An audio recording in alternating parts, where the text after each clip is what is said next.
have to stand up strong, face the truth about themselves, to understand what went wrong. I know we can find a way. I know we can find a way. I know we can find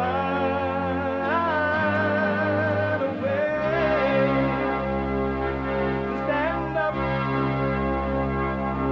stand up, stand up. Throughout the world today.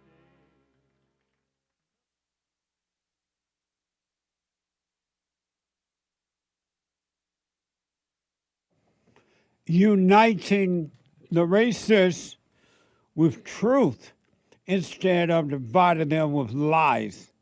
We're also rebuilding the family by rebuilding the man. I am Jesse Lee Peterson, and good morning. How y'all? It's Monday again. What a mess. I hope you had an amazing weekend. You can get involved by calling 888-77-53-773. 888-77-JESSE. Jesse. Jesse. And we have a brand new biblical question, but I have to deal with the old one first and then give you that. In the meantime, we have every way that you can watch and support the show listed on jesseleepeterson.com/show, jesseleepeterson.com/show. And if you're out and about and you got to run around right now because you got to go to work or you got to go to the gym or walk or whatever, you're on schedule, you can podcast and still listen to the show on your phone by calling the listen line on Talk Stream Live at 605-615-4131. 605-615-4131. And to donate and have your comments read out loud, go buy me a coffee. buymeacoffee.com/JLP Talk or Bond JLP Cash App. Bond JLP Cash App. Amazing. It is Monday.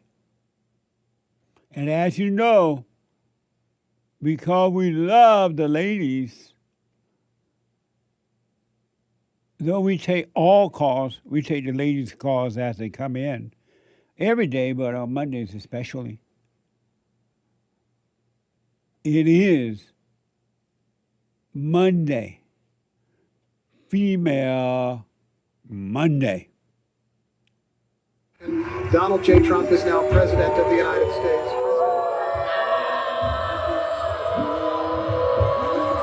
I get angry, I guess, when you mention that someone should have a children. Excuse me, it's ma'am. It is ma'am. I'm speaking. If someone's crying, they're hurting, it is over. I didn't even put you on the hot seat yet.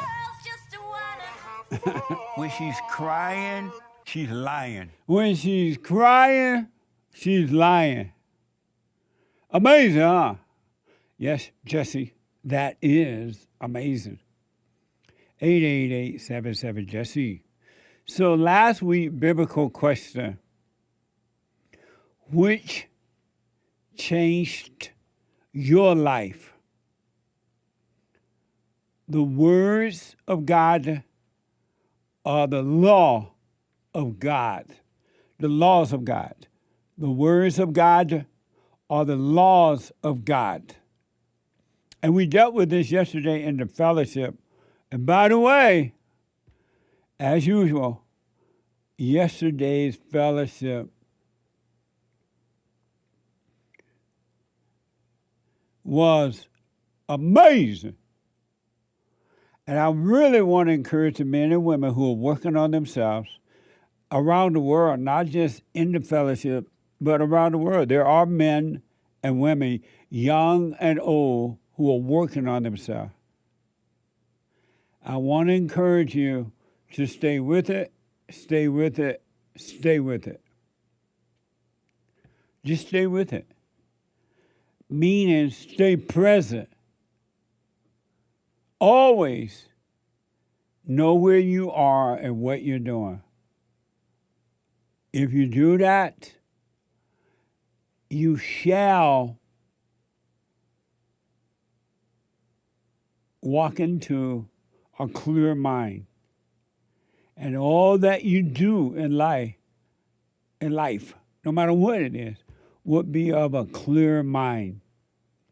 Just imagine to live your life with a clear mind in all that you do. You can. It's up to you, though, but you got to stay with it.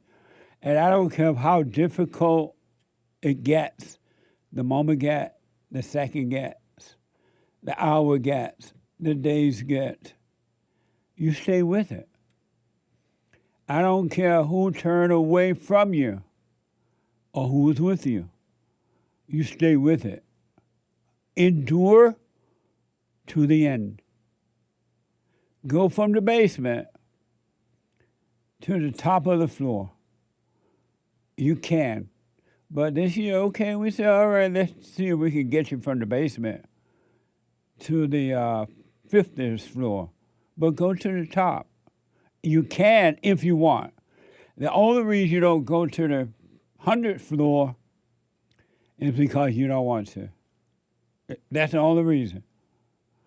Because most human beings, all human beings until they overcome, love their misery. They love their emotions. They love their fights. They love their jealousies, envies, strife, stress. They love their gossipy. They get thrills from being angry.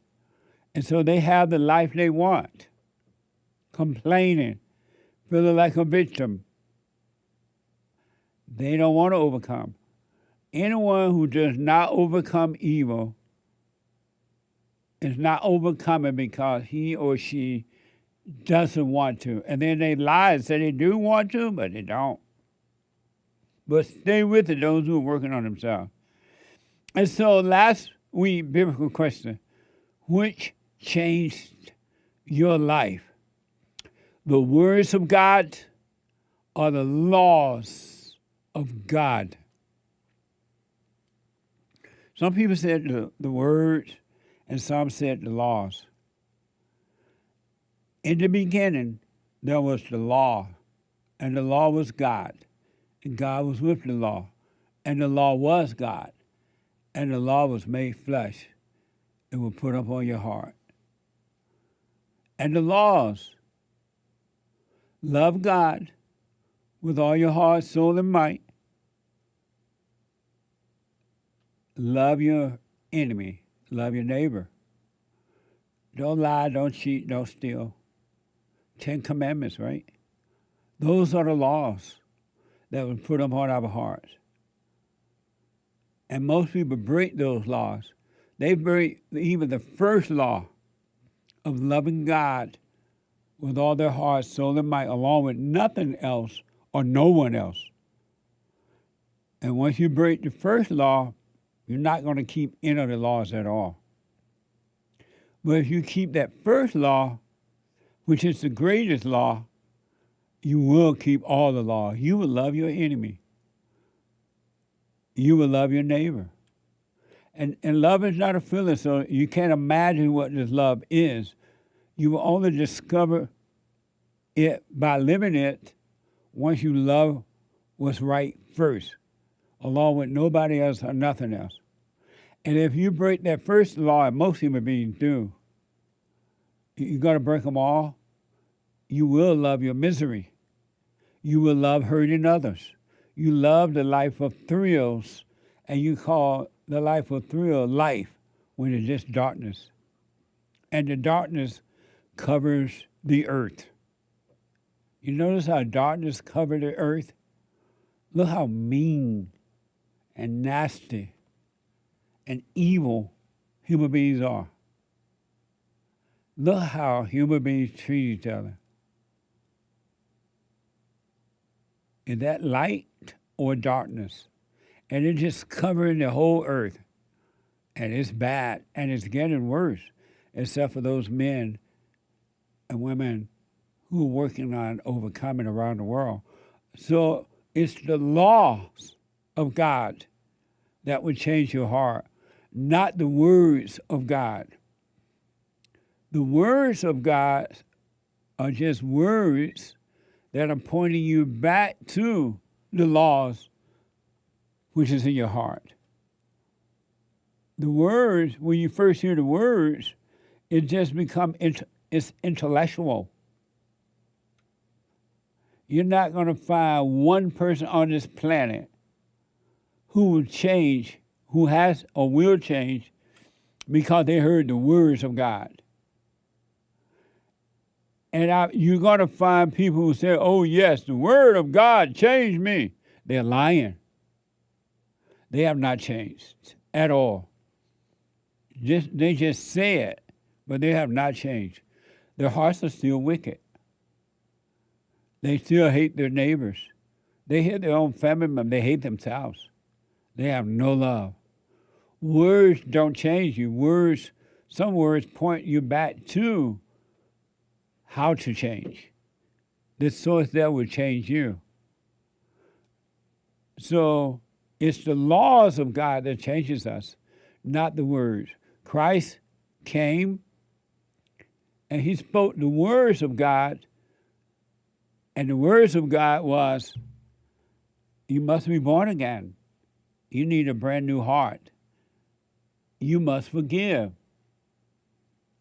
You must love your enemy. You must love your enemy, but you first must love God. The kingdom of heaven is within. Look within. Pick up your cross, your false ego, your false self, and follow me and love God. Look how simple that is. But you get it mixed up because somebody told you, it's in the Word. It's about the Word. And you go around reading the Bible, nothing wrong with reading the Bible, and quoting the scriptures, and you think you have it, and you go home. Or when you're alone, you cry at night because nothing changed. You got the Word. You pounce on people with the Word. But your heart is wicked. And you confess Jesus as your Lord and Savior. He died on the cross. He rose again for me, and now I'm saved. You're lying. That doesn't work for you either. All you have are words. I challenge you, do what you want, but follow the laws and see what happens for you. You see that the words have not changed you if you can be honest with yourself. You still gossip. You still have revenge. You're still jealous. You still fight in your relationships, and you fight with others, and you go out on the street because you have a cause, and you go out and fight against other people who have a cause. And both causes think they're right, and they're both wrong. And there's two devils fighting. Nobody wins. No change. Nothing changes. It's just that you feel good. Oh, I'm so good. I went out and fought, either for or against. And then you die from the earth lost. So it's the laws of God that change you, not the word. And let's say you doubt me. You can doubt me. You can disagree with me 100%. But look at your heart and see have you really changed. Are you still angry? Do you still get emotions? Do you make up excuses as to why you're angry? Do you call your anger righteous anger? Have you confessed Jesus or Buddha or atheist or Satan Or anything, did anything change? The kingdom of heaven is within. It's in your heart. The sin of mankind, womankind, which is mankind, is wicked hearts. When you speak from the heart, and your heart is wicked. And the word is not going to do that. The word is telling you where to look and how to do it, how to overcome it. But you get caught up and you hold on to the word and you repeat them, and they are just intellectual words, but in reality, you have not changed. That is amazing. Do what you want with that, those who want to change, who don't. I understand, really. You have a right to have the life that you have. And no one, including Jesse Lee Peterson or anyone else, has a right to be mad at you, to condemn you for having the life that you want. Whatever your life is, a victim life, accusing men of raping you, crying, taking away the men and children, pretending you're the victim, that's the life you want. I promise you, you will always be miserable. You will never know love at all. Amazing, huh? Brand new biblical question. Brand new biblical question. Does Jesus desire mercy or sacrifice? Does Jesus desires mercy or sacrifice? Not does, my bad. Did Jesus, you black, my bad. Did Jesus desire mercy or sacrifice? Amazing question.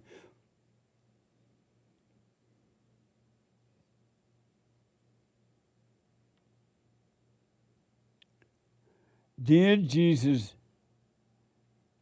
desire mercy or sacrifice? Amazing, huh? You thought Jesus was still alive? You corrected yourself and said, did Jesus? And I'm like, brothers, is not Jesus still alive? Was he not resurrected? He is Wait, alive. I'm not laughing. That's not funny. You laughing? Right, so does Jesus, not did. Well, when he was here, he spoke of one or the other. Right. So did he say mercy or sacrifice? Are you asking me now? Yeah. Well, I thought I heard one time his grace is sufficient. No, his mercy is sufficient. No? I'm not saying no or yes. I can't respond to Sunday. I thought I heard that. He's put his angels in charge over me. Jehovah Jireh cares for me. Jehovah Jireh, my provider. His grace is sufficient for me. That's my answer. What? What you just said. What'd I say? His grace, his mercy is sufficient. I said his grace is sufficient for me. Same thing at this moment. For now, let me smoke on it. And that's just a song. What the? Amazing. So that's the brand new biblical question. I want to give you, and this is just one outer example of how evil the heart is of human beings. All human beings, until you have a change of heart, by admitting that you are evil and forgiven, and the heart changes. I hear all the time from people, I went and forgave, and it just felt like a load was lifted from me. Because the heart changed. You admit it. You confess your sin, as the Christians say. To confess your sins is to admit that you're evil. It's not your vices. Your vices are not your sin. The sin is of the heart. You're playing God. Your vices are not your sin.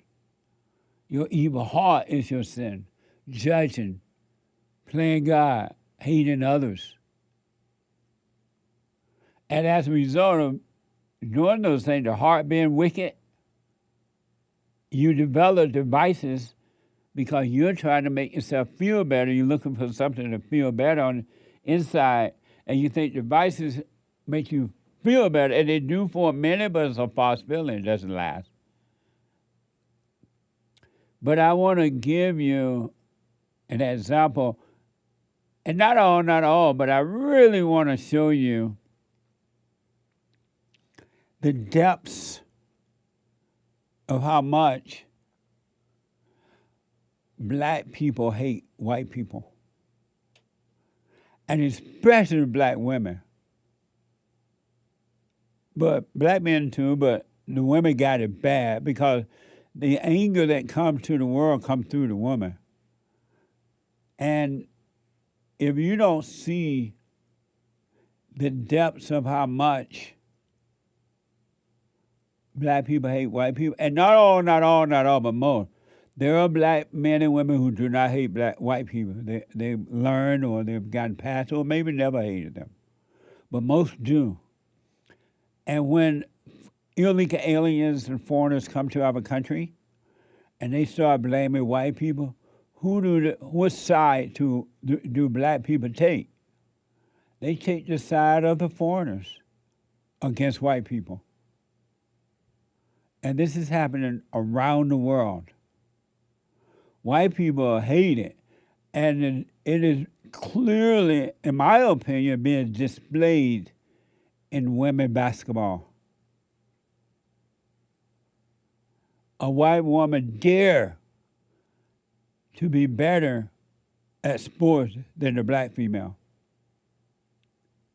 How dare you be better than me, they say.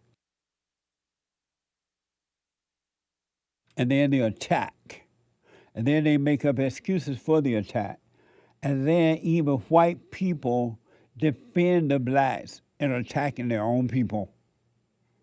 They're helping and encouraging their own destruction because they don't understand the destruction of evil. They don't understand. You don't understand the depths of an evil heart, a wicked person. I want to show you this, and this is like, if this is not eye-opening to you, then you can't wake up. You don't want to wake up. You can, but you don't want to.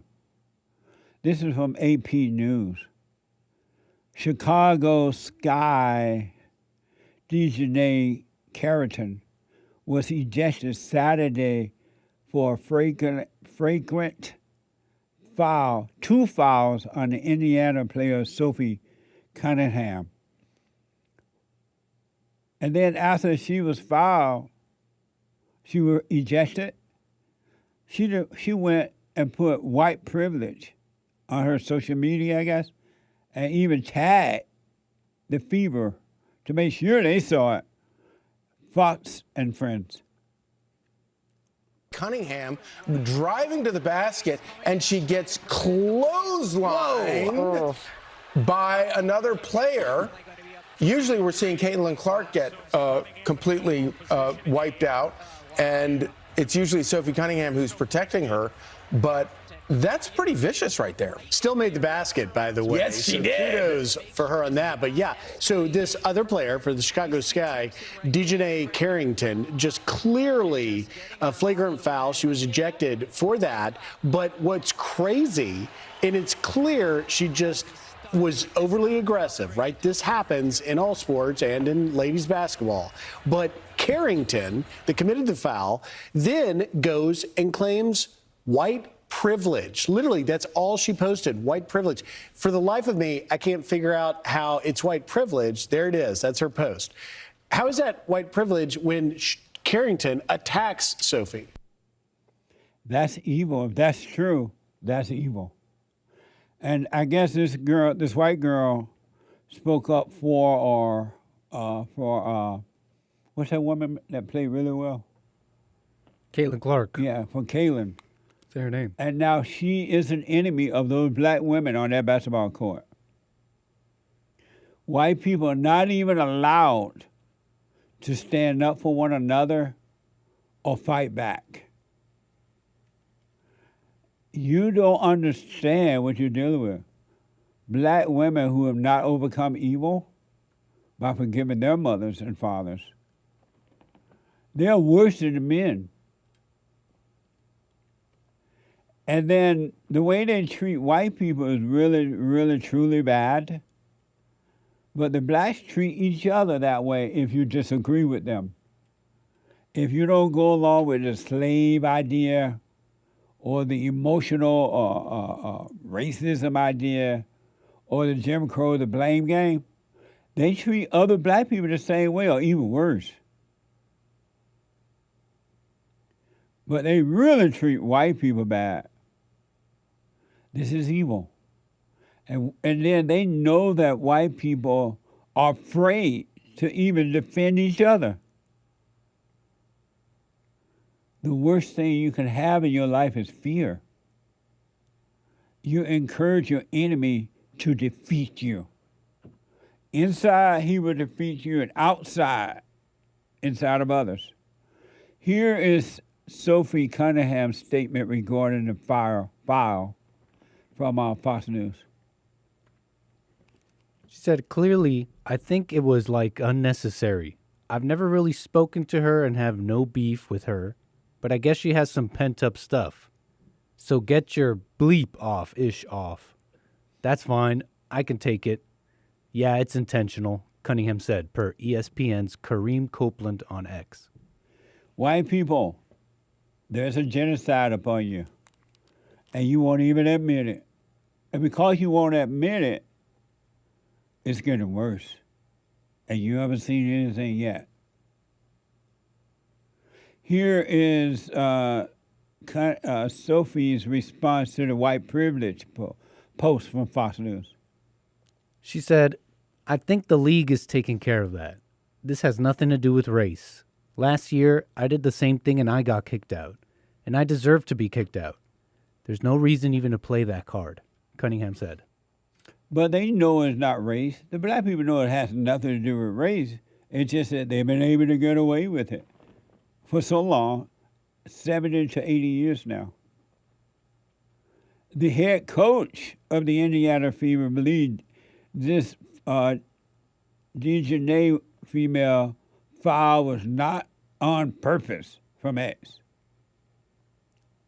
I mean, look, it was a hard foul. I don't think that Dejanay intentionally came out to get her across the neck like she did. Yeah, right. But it did happen, and I thought it was the right call. But, you know, one of the things about Nay is that she's going to play her butt off, man. She's going to compete. Nobody's going to go walking in for a layup. And so I don't oppose the hard foul. But I also don't think that she intentionally went for the neck. How would you like that to be your coach? Amazing, huh? It's going to get worse. It's going to get worse. Darkness covers the earth. And human beings, those who have not overcome the darkness, you don't understand what they can do to you and feel nothing about it, except a thrill of trying to hurt you. I got to take a quick break. Back in a moment.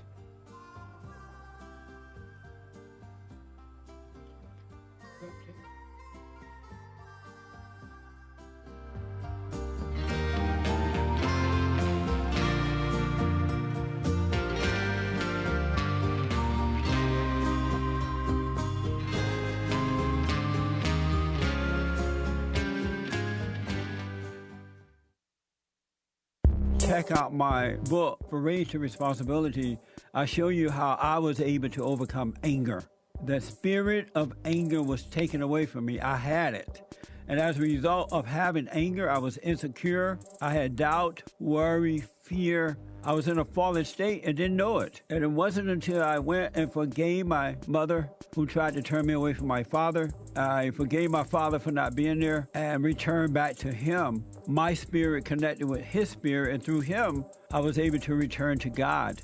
And I have perfect peace. Perfect love casts out anger. And when anger is gone, fear and doubt, worry, insecurity, suicidal thoughts, all of that is gone, and you are free. Amazon.com, Barnes & Noble, or if you want an autographed copy, you can go to my website at rebuildingtheman.com or call 800-411-BOND.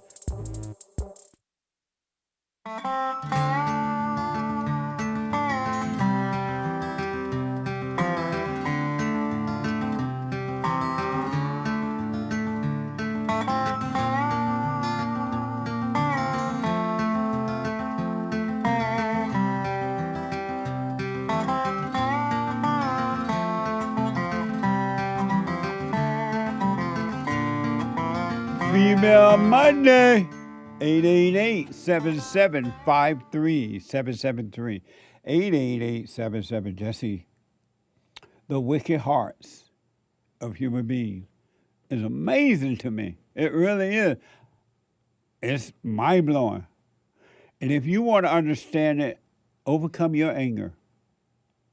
Admit you're angry, emotional, resentful, stress, and then go and forgive.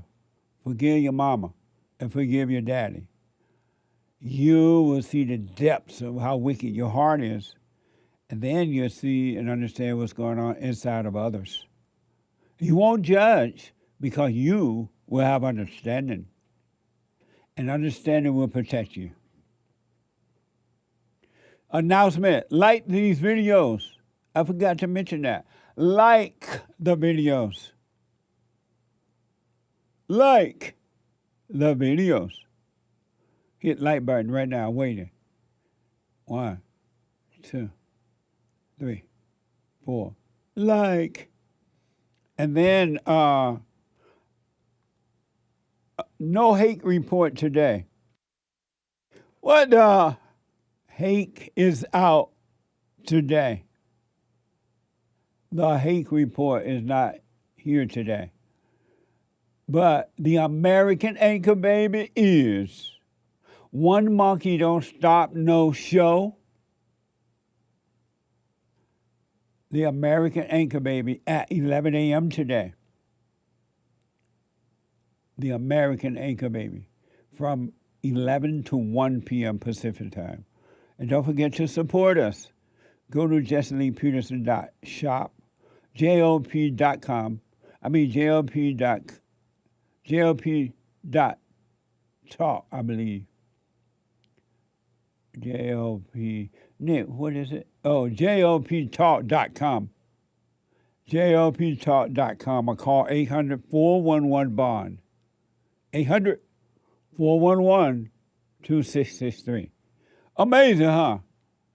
Life is amazing when you're working on yourself to overcome evil. You want to know, you think you're having fun, getting drunk, having sex, partying, hating on others, gossiping, jealousy, envy. You call that fun. Being up late at night and tired the next morning. I had fun last night, you say. You don't know what real fun is until you start to work on you. That's real fun. I mean, it's really, you get to the point that that's all you can think about. You want, the more you get, the more you want of working on you, overcoming. You doubt me? Try to see. You will have real fun then. Amazing, huh? Let me go to Ike out of Florida. Ike, you are on the air. How you doing, Jed? All is well, Ike. Oh, man, God bless you, buddy. Can I tell you something? Like, every day I listen to you, you bring a refreshing to my heart. I'm telling you, man, keep it up. I love you. I really do mean that. Well, stay with it, stay with it, stay with it. And happy Men's History Month. August is Men's History Month. Oh, man, I hope it goes even longer with White History Month. Come on, can we extend it another month or what? I'm from July Hawaii, is White History Month. I'm from Hawaii, and all my best friends are white, and I'm like, wait a minute. They're the smart ones in this whole thing, you know what I mean? And are you black? No, I'm a Hawaiian, Chinese, German, Irish. Oh, okay. Amazing. Oh, man, what a mutt. You know what I mean? I get it. Man, I just had I had a few things for you, and okay, because it's very hard to overcome sometimes, and what's happening is I faltered into the beta area where I kind of lost control with my wife. You know what I mean? Like my wife, she tries to take control of everything, and when the control is lost out of her hands, because she's an older woman, so I married an older woman, which is my gosh. How old are you? I'm 41. And how old is she? 44. Wow. Yeah. You married your mama. I tell you, man, it's the emotion comes out. You know what I mean? I'm like, why did you marry an older woman? Well, at the time, it was to make a long story longer. When I first met her, I was like, when you see the beauty of it, you're like, my goodness, yes, I will marry you right now. What do you mean by see the beauty of it? Well, I mean, when I looked at it, it was a physical thing, right? Oh, so I see. Man, okay. Yeah, so it was my wife. Like, I just told her, like, listen, you're my wife. But not knowing that, I was independent. I did everything, but I started giving her everything. I started giving her the finances, started giving her everything. And then all of a sudden, she starts taking everything away from me. You understand what I'm saying? She'll take the dog. She'll take the house. And so my question is, how do I overcome an older woman when she has such a strong personality behind her? Do you have children with her? Yes, they do. I have 3 children, beautiful children. How old are they now? 15, 9, and 4. Oh, okay. Amazing. How do you overcome her? You, number one, from this day forward, never argue with her again. Don't try to prove anything to her. Never argue with her. Let her argue by herself if she got to argue, but you stay quiet. Don't argue. Well, you got to stop arguing with you got to stop arguing with the devil. Understand? Because I feel like, why are you not obeying me? And my thing is, like, I try to lead them in the right way. Don't do these things. Like, I try to give them a heads up, and then she's like, no, let me take control of the helm. And I'm like, I understand that, but how do I say it in such a loving way? Like, you understand what? I'm sorry? You say you understand her taking hold of the helmet, you say? Well, she wants control. She wants control of every situation. And do you tell her she can't have it? Yes. You do tell her that? Yes, I do. Do you argue with her? But then no. Well, the thing is, I just be quiet. But what happens is that if I do try to correct something, then it's what I say is not what you say. So for me, as a man, you can't tell me what to do because I'm the leader of what I gotta do. So if you're not gonna, you have your old ways, you want to do things the way you want to do it, but a man has to lead the family the way a man has to lead a family. I don't quite understand. So she tried to take over the family? Yes, basically everything. And she wants control of everything. But when I try to put my foot down, it gets worse for me, right? And I'm like, well, why are you trying to make situations worse for me? So she tries to put me in a bad position when I'm trying to put us in the right position. Give me an example, if you can, of what you mean. Give me the example of her putting you in a bad position. Okay, so when I try to teach my daughter, hey, don't drink or don't eat that bad food, she'll give them that bad food, and she'll hide it. So she'll do things behind my back, despite me. So if we get into an argument, she'll specifically do something bad just to kind of get at. And do you correct her when she give your daughter the food in front of your daughter? Yes, I do. And how does your daughter respond to that? React? Well, the thing is, she believes in what I say, but she won't respect it because of. I mean, well, she always respects it, but I just don't understand why my wife is going against the whole thing that I'm trying to make our family better. That's all. Well, your wife is going against it. First of all, she's older than you, and you've already given her authority in your home and over your children. And there's no way, unless she's ready to overcome her fallen state, she's going to give up that false sense of power. It's not going to happen because unless she decides she's wrong, she can see that she's wrong and she want to change. Why do you stay with her? Well, she's my wife, and I did things wrong. But how is before she in my life. your wife and she won't even obey you? That's what I've been asking myself the whole time. I'm And sorry? That's why I called you.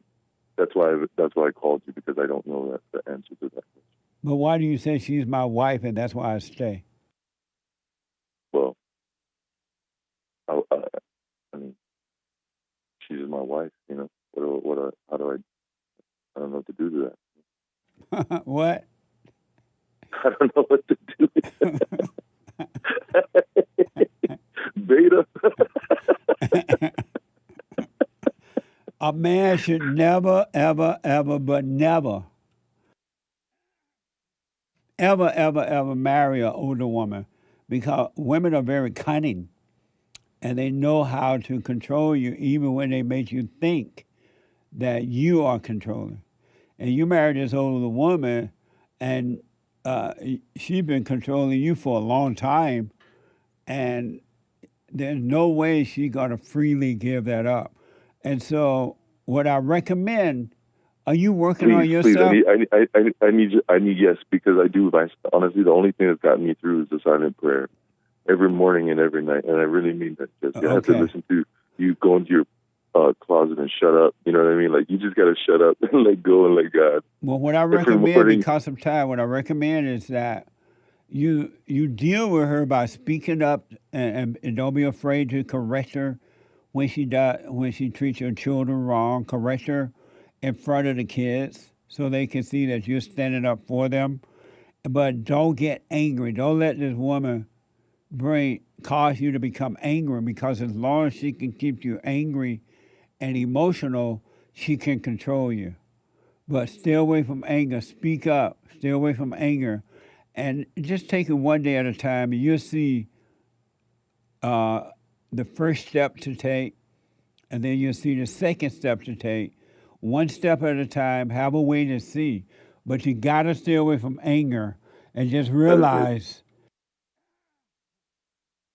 that you married the devil, this woman that's your mama, and at the time you could not see what you were getting into. So don't resent yourself or her, but stay away from the anger so you can clearly see how to deal with it moment by moment. I appreciate that, Jesse. Thank you. And do not let her draw you into anger, because that's how she controls you. And don't let her make you feel good, because she controls you that way too. You stay present and let the light guide you and see what happens. Whatever happens, you'll be fine. Thank you. Thank you, Jesse. I needed that. And stay with it, all right? Will do. All right, buddy. Stick with the silent prayer every night. Yes, stay present. Love you, man. Thank you. You too, I buddy. appreciate you, Jesse. You're welcome. 888-7753-773. Let me go to Christine out of New Mexico. Christine, you are on the air. Oh, good morning, Jesse. Good morning. Happy Men's History Month. Yes, happy Men's History Month, and happy Monday. Thank you. I wanted to say thank you for Friday. What you told me was extremely helpful. Amazing. You're welcome. Yeah. When I had called, as I've been working on myself, I have been getting more of that clarity. And I've even realized, that anger it's really just nothing. It's just like kind of an attachment to situations, because I've realized as situations have come up, when my mind would be prepared to react, like I wouldn't feel anything well up anymore. And I was like, oh, it's not there. Like, okay. And then I'd just go on with my day. But on Friday, I started feeling something I haven't felt in a long time. And it was like when you were telling me, like you're being weak, you're, just getting a thrill out of what you're doing.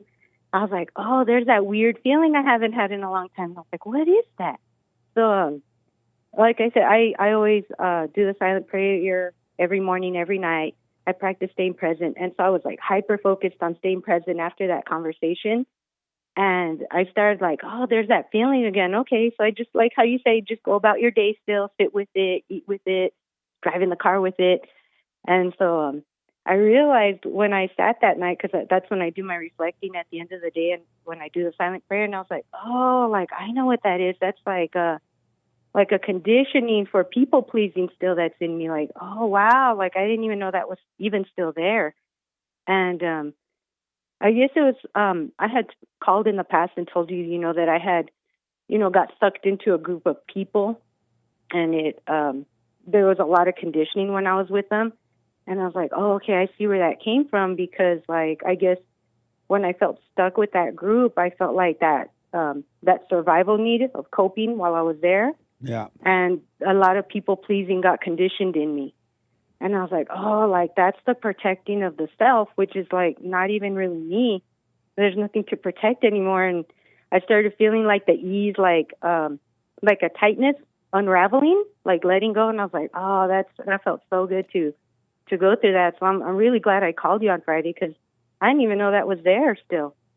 And I had the conversation with my husband about what happened, and he was telling me, he's like, be careful as you work on yourself, because you don't know how many layers of conditioning you have. So when you think you undo one, something else is going to try and surface, and it's going to try and take on an identity with you. So you got to really watch yourself. And I was like, yeah, like I realized like I don't really trust myself at this point, because I'm realizing like what else is there that I haven't come to see yet. There are hundreds and thousands of demon conditions that's inside of you. And your husband is right. Be patient, watch, wait and see, and never assume that you're done with it. Never think, I'm finished, I made it. The moment you think that, you're back into thoughts, and the demons are loving it, and they will control you. Mm-hmm. It's like how you said, it's like a spiritual war, but it's like a power struggle within also. Like if something is gone, then something else wants to move up to take its place. Yes, absolutely. But if you just watch and do nothing about it, don't react, don't get angry, do nothing, you'll overcome them. They have to leave you. They have to leave you and go make a home in someone else.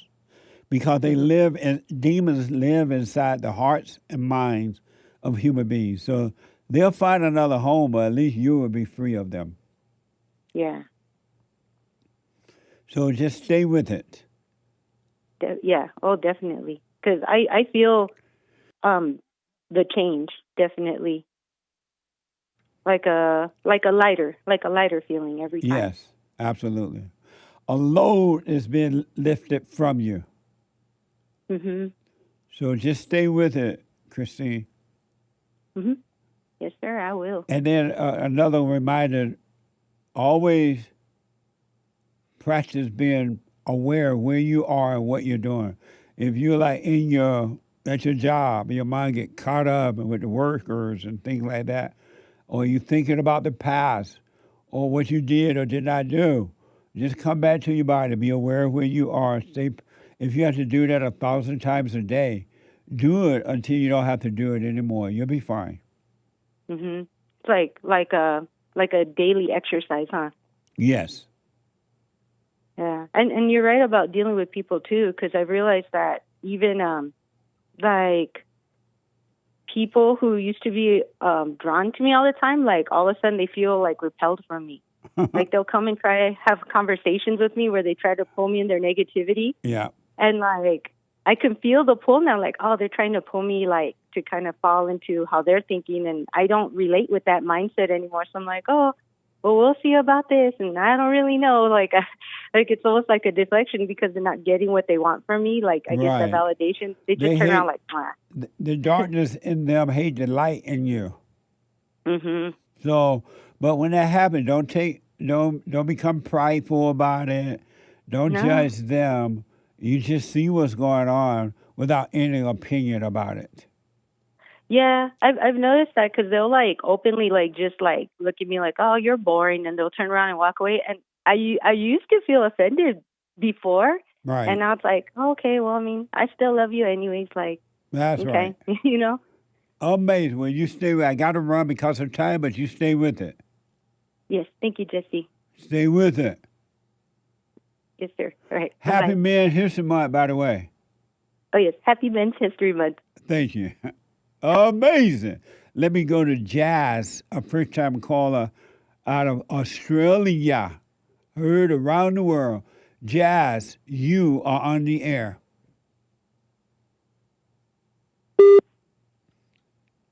Jazz? Oh. Huh? Are you on the right one?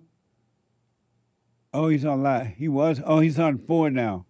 He dropped and went to line 4. It said a question mark. What does that mean?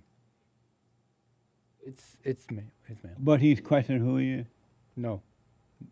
No. It's just because they switched. Huh? It's just because they called back, I think. Oh, okay. Jazz, a first-time caller out of Australia. You are on the air. I am on the air. Joel, he black. You know how that goes, man. How you doing, brother? All is well, Jazz. Happy Men's History Month. Happy Men's History Month. I just wanted to ask you a question. Okay. Why is Christianity the way to God? What makes Christianity the best religion, the way to God? I just want to know that from you, Jesse. Well, Christianity, as far as I know, is the only religion that tells us that we must be born again, that there is something wrong with us, and there needs to be a change. Absolutely. I don't know of any other religion that does that. Maybe there's a religion that does that, but Christianity is the only one that I'm aware that does that. Jesse, I'm just a little bit, I just had a question. How are you able to maintain your composure when you deal with these liberals that believe that illegal aliens should come into our country and cross our borders without any restrictions, even though the Great White Hope has guaranteed that the country can be safe if these illegal aliens do not cross? Well, I deal with them in the way I deal with all people. I don't judge them. I realize they cannot see, and I just don't judge them in the way that I do with all people. You got to love your enemy. You got to love God first, and love your enemy. Thank you, Jazz. I got to take a break. That's amazing. Appreciate it, Jazz. The hate news, not the fake news, but with Nick today, Hake is out. And 2 more hours to go, and I'll be back in a moment. So, here's what I recommend. I invite you to download my silent prayer. I know some people have called in and they wonder if the silent prayer is working. And I just want to take a second and to tell them that it works. You just have to stick with it. Yeah. That's the first thing I started doing before I even forgave my parents. And I was so depressed and suicidal at some times that I just would have to stop in the middle of my job or whatever I was doing and go into the silent prayer. And it really does help. Like, I don't have those anymore. Amazing. You haven't seen anything yet. Doubt every thought. Bring every thought into captivity. Just let them all pass. Don't judge them. You haven't seen anything. It gets better and better and better and easier, easier, easier. So my gift to you, no charge, at rebuildingtheman.com/church.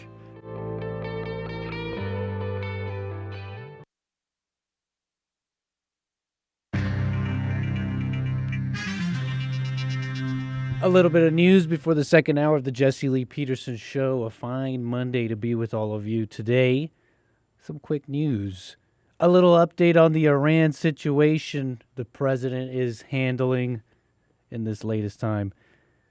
Military strikes are on pause for now, but diplomacy is stalled. In a weekend interview, Trump has said that the U.S. is only semi-negotiating or low-keying talks with Tehran.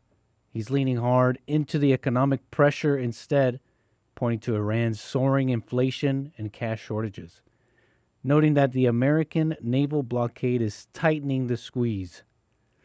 Iran says it's not in direct negotiations and insists Washington must first honor the terms of a June interim deal. Tehran has listed conditions for fully reopening the Strait of Hormuz, the critical oil choke point you've all heard about, I'm sure, including lifting the U.S. blockade on Iranian ports, compensation for war damage, and other demands.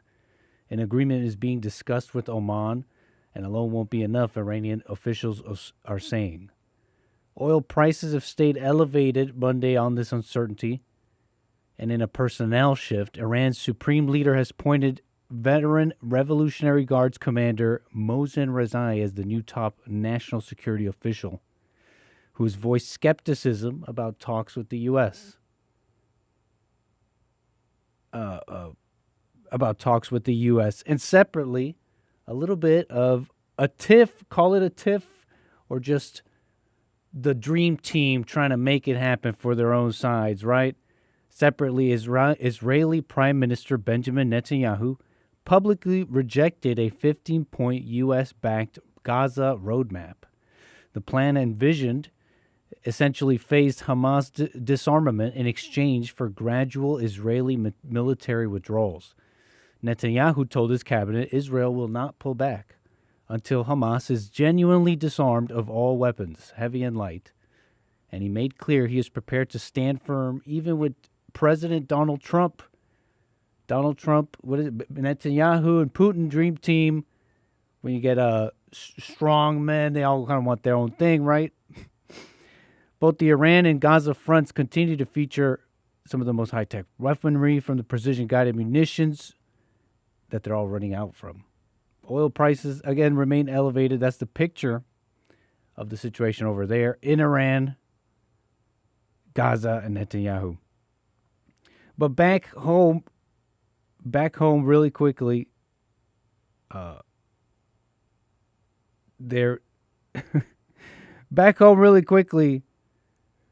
we're having an issue with the food still. The latest casualty. I'm having trouble here. Oh, my apologies, folks. We're still having issues with the food. 11 active foodborne illnesses outbreaks around the country as of Friday. Cyclospora, the one that comes from people, is just one of these 11. That's already come for summer's easiest lunch, with outbreaks tied to iceberg lettuce distributed across 41 states. A salmonella outbreak linked to jalapenos has sickened 345 people across 27 states. Recent investigations also involve eggs, salmonella, frozen fruit, and E. coli. Soft cheeses have been linked to a listeria outbreak that killed one person and hospitalized 10 others. I just wonder, furthermore, as these keep happening, illegal alien disease is just echoing in my mind, just something I heard Jesse say. So, better genetics, they're saying, why is this happening? Saying, while better genetic sequencing and nationwide surveillance help health officials connect cases across states that once might have looked unrelated, there's still reason to side-eye the system and wonder if our food is less safe. A Government Accountability Office report says the FDA missed mandated inspection targets. That doesn't mean fewer inspections cause these outbreaks, but experts warn that fewer resources can mean fewer chances to catch a problem. More money for the government, guys. That's the problem. You don't need to blacklist an entire aisle. But they are recalling many of these brands and products, so don't you worry. They got your back, folks. More Jesse Lee Peterson, hour 2, coming right up. No more anchor, baby.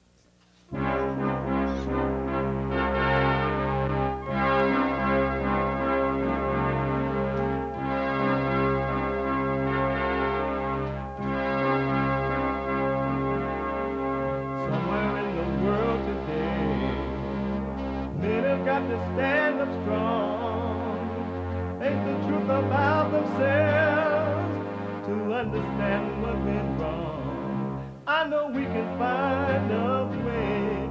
I know we can find a way. I know we can find a way to stand up, stand up, stand up.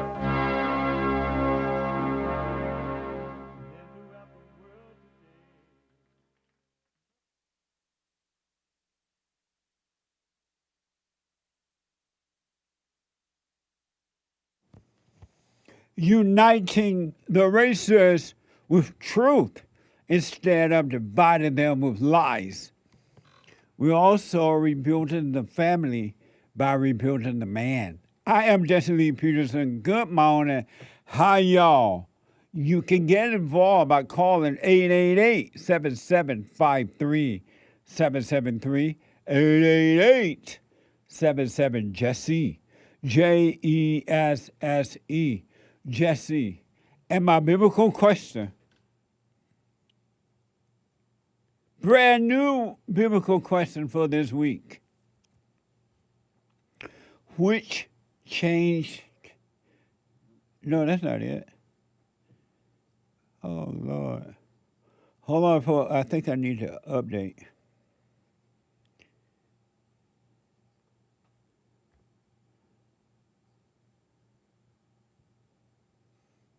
Hold on. Huh? What? It's there? Yeah. Where? Right under last. Normally it's at every page. Okay, let me update. I'm told in my ear I need to update my package. Let me see here.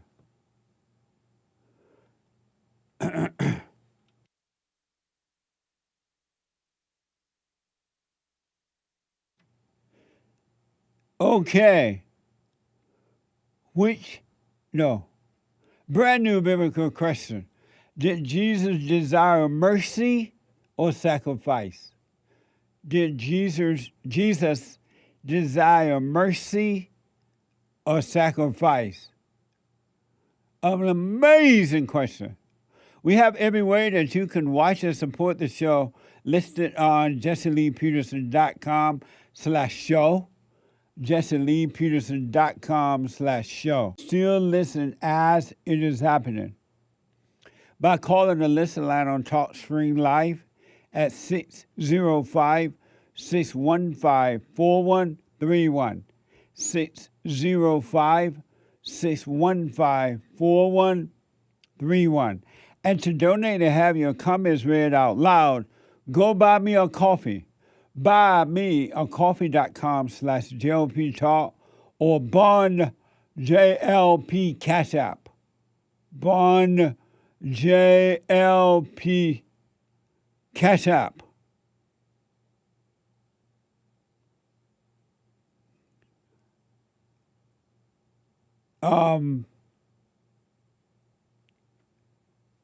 It is Friday. I was reading some on my packet. It said something about the falling state gas, and we don't have a falling state gas this early. I think this is the guest from last week. Curtis Hill. Wasn't that the guest from last week? Mm-hmm. That wasn't? That doesn't sound like the one. That doesn't sound familiar. The Attorney State General from Indiana. Yes, it is. I could be wrong. Oh, How come, yeah. Why is that on my packet now? The same person. What's going on here this morning? Producer, what you up to? You black. What the? Yeah, it is. What was I? My producer threw me off this morning, folks. For whatever reason. You black. It's Monday. And every Monday is Female Monday.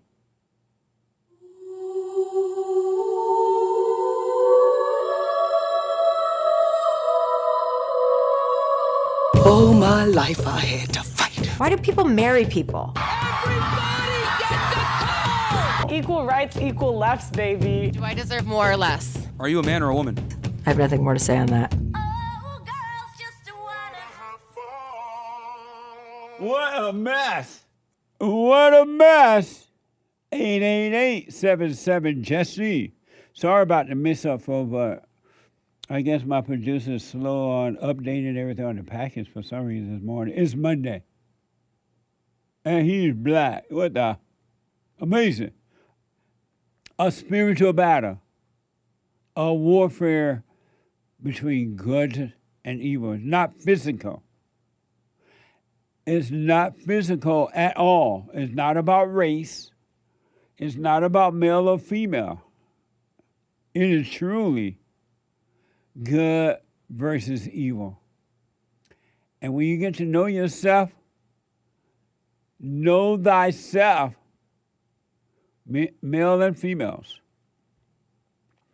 you will see that it is truly evil. It's evil. Good versus evil. Think about how you think about others and how you treat others and how you try to control others, how you're jealous of others.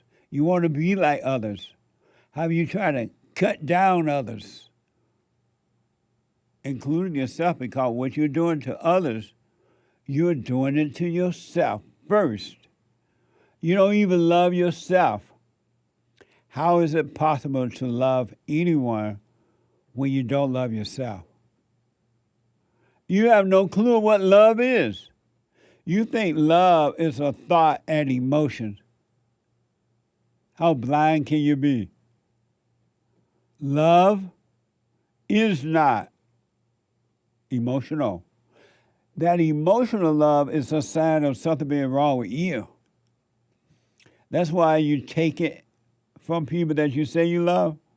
When they don't agree with you or they disagree with you or something goes different than what you think, you change just like that on them.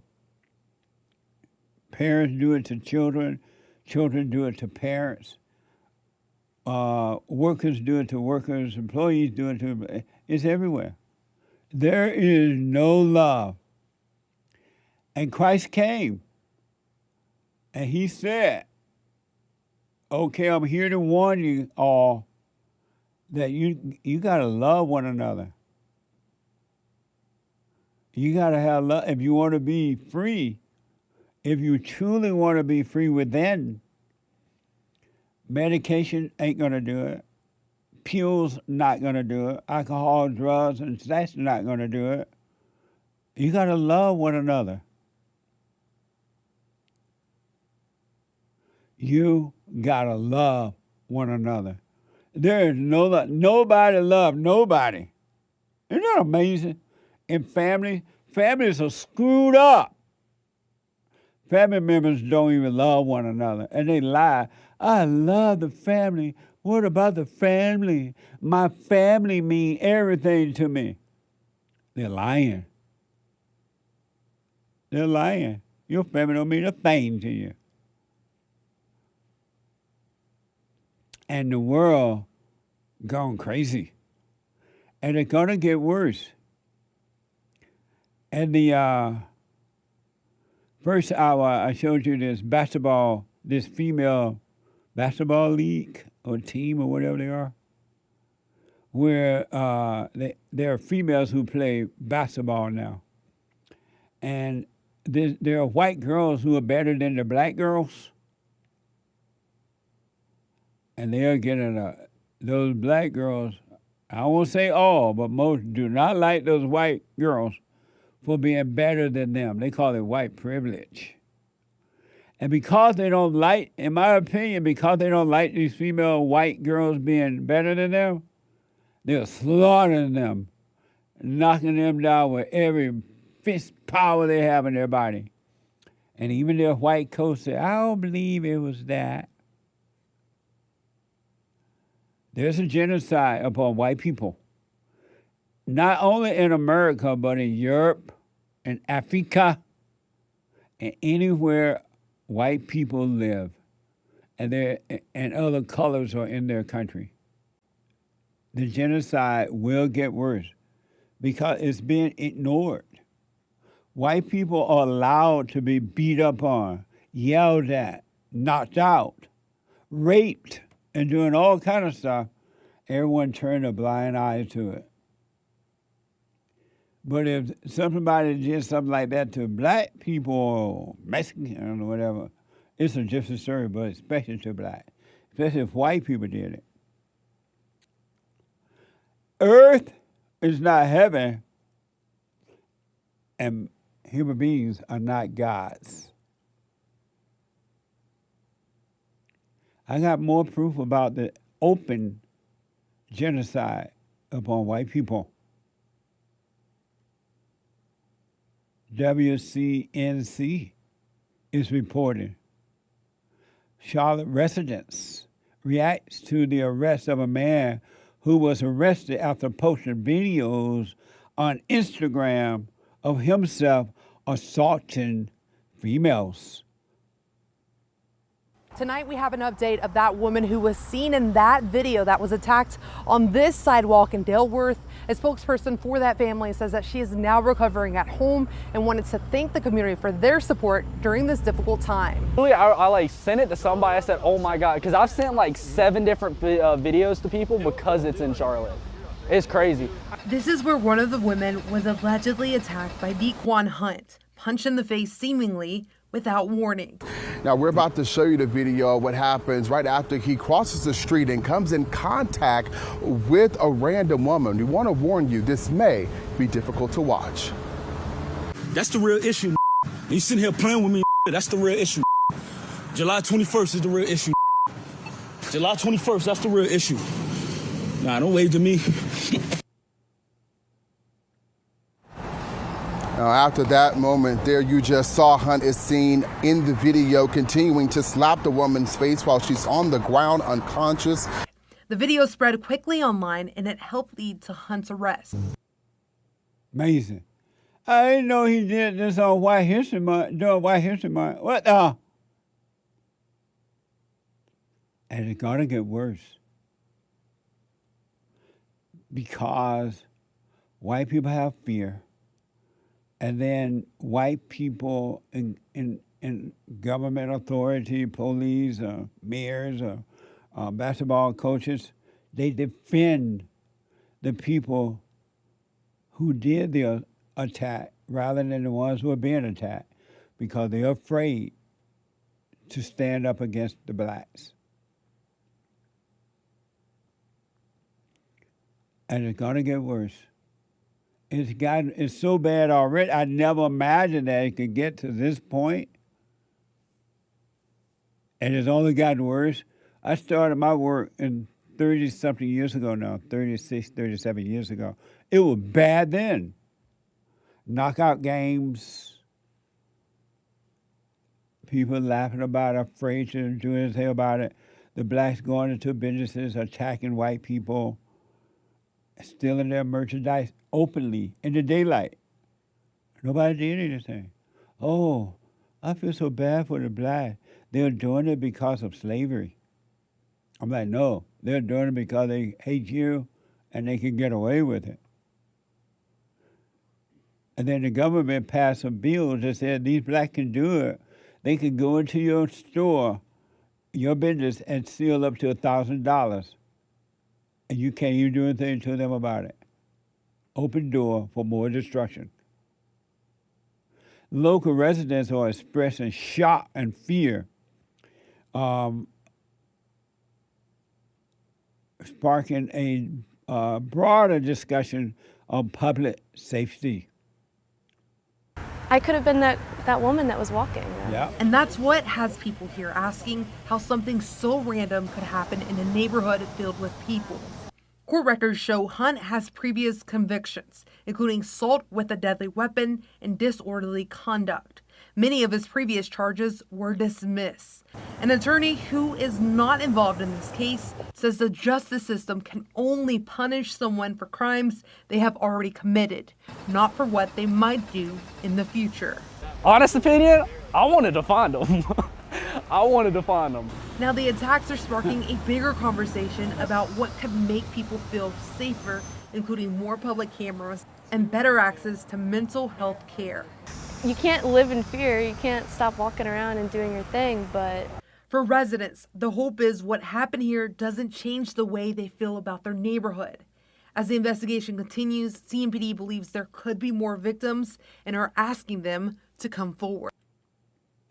The solution is not cameras. The solution is more police. Bring back the cops. You're so crazy, you went along with Black Lives Matter to defund the cops. And look what happened. Bring back police. And then you went along with, hey, no bail bond. Leave them on the streets while they're destroying us. No bail bond.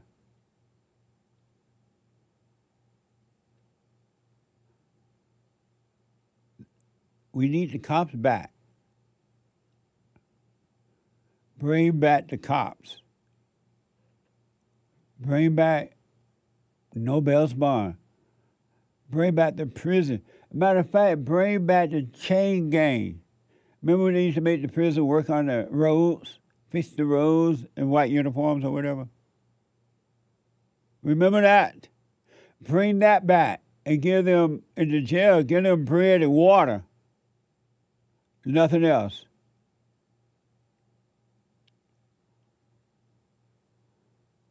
White people. Cameras are not going to change that. These people don't care about cameras. They'll commit the assault and put it on video up online for you. I don't know if this guy did that or not, but they would do that.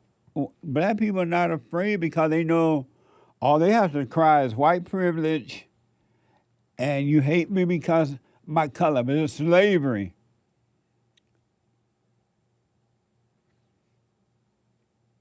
It's evil,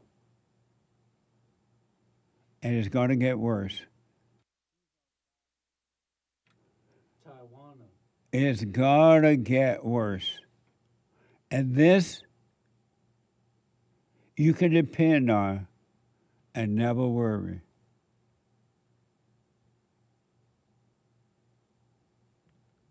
They found the man? That guy? That guy, they said... you said they found him? Yeah, that video, he said even that's how the police found him, partly because of his online posting. Oh, okay. He'll be right back out. He's black. Yeah, you know, I was reading he had a history of... Yeah. Had a history of being, caught for something and let out. No bail bond, and he's black. He'll be right back out. Now, if he was white, ain't no letting out. Remember that white guy? That guy's so deep under the jailhouse now, I don't even hear anything about him. The white guy that they say was going around using the N-word to the blacks. Chud the Builder? Yeah. What made you laugh? What made you laugh? His name or him going around or remembering what he was doing? Chuck Builder was white, right? Yeah. Oh, is white. Yeah. When he went to jail, I said, bye, Chuck, you ain't coming back. Because you're white. And you were doing this to black people.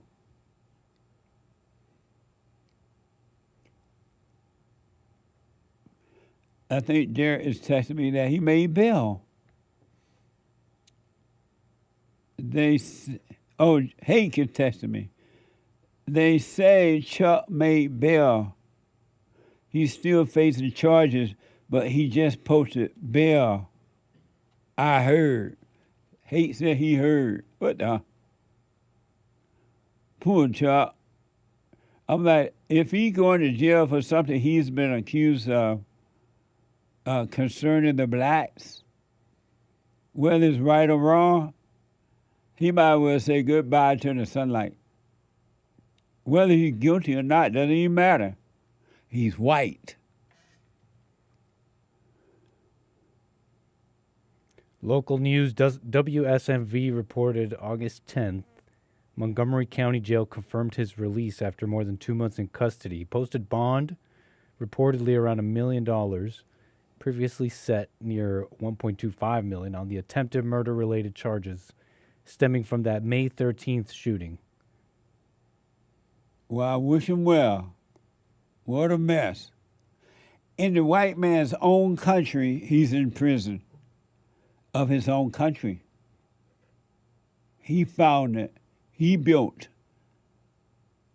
And then he allowed the enemies to come in.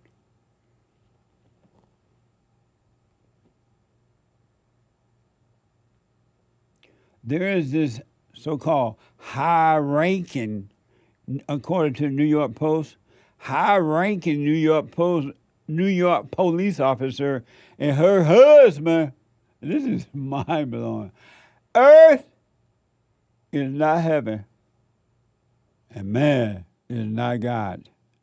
I wish you well, Chuck the Builder. Man is not God. So this so-called high-ranking New York police officer and her husband helped their gang-banging son plan a Bronx shooting, then tried to help him cover it up. This is from Fox 5 New York and New York Post. October of 2022, the family of Jershawn Freeman pled for answers after he died in custody while at 201 Poplar. It took almost a full year for the Davidson County District Attorney's Office to indict the 9 jailers they say were responsible. That's the wrong one. That's not a female police. Refresh. Huh? Refresh. Oh, you talk to him. I'll come back to that one, folks. Let me go to Tawana out of Georgia. Tawana, happy Men's History Month. You're on the air. Well, happy Men's History Month to you, Jesse. Thank you.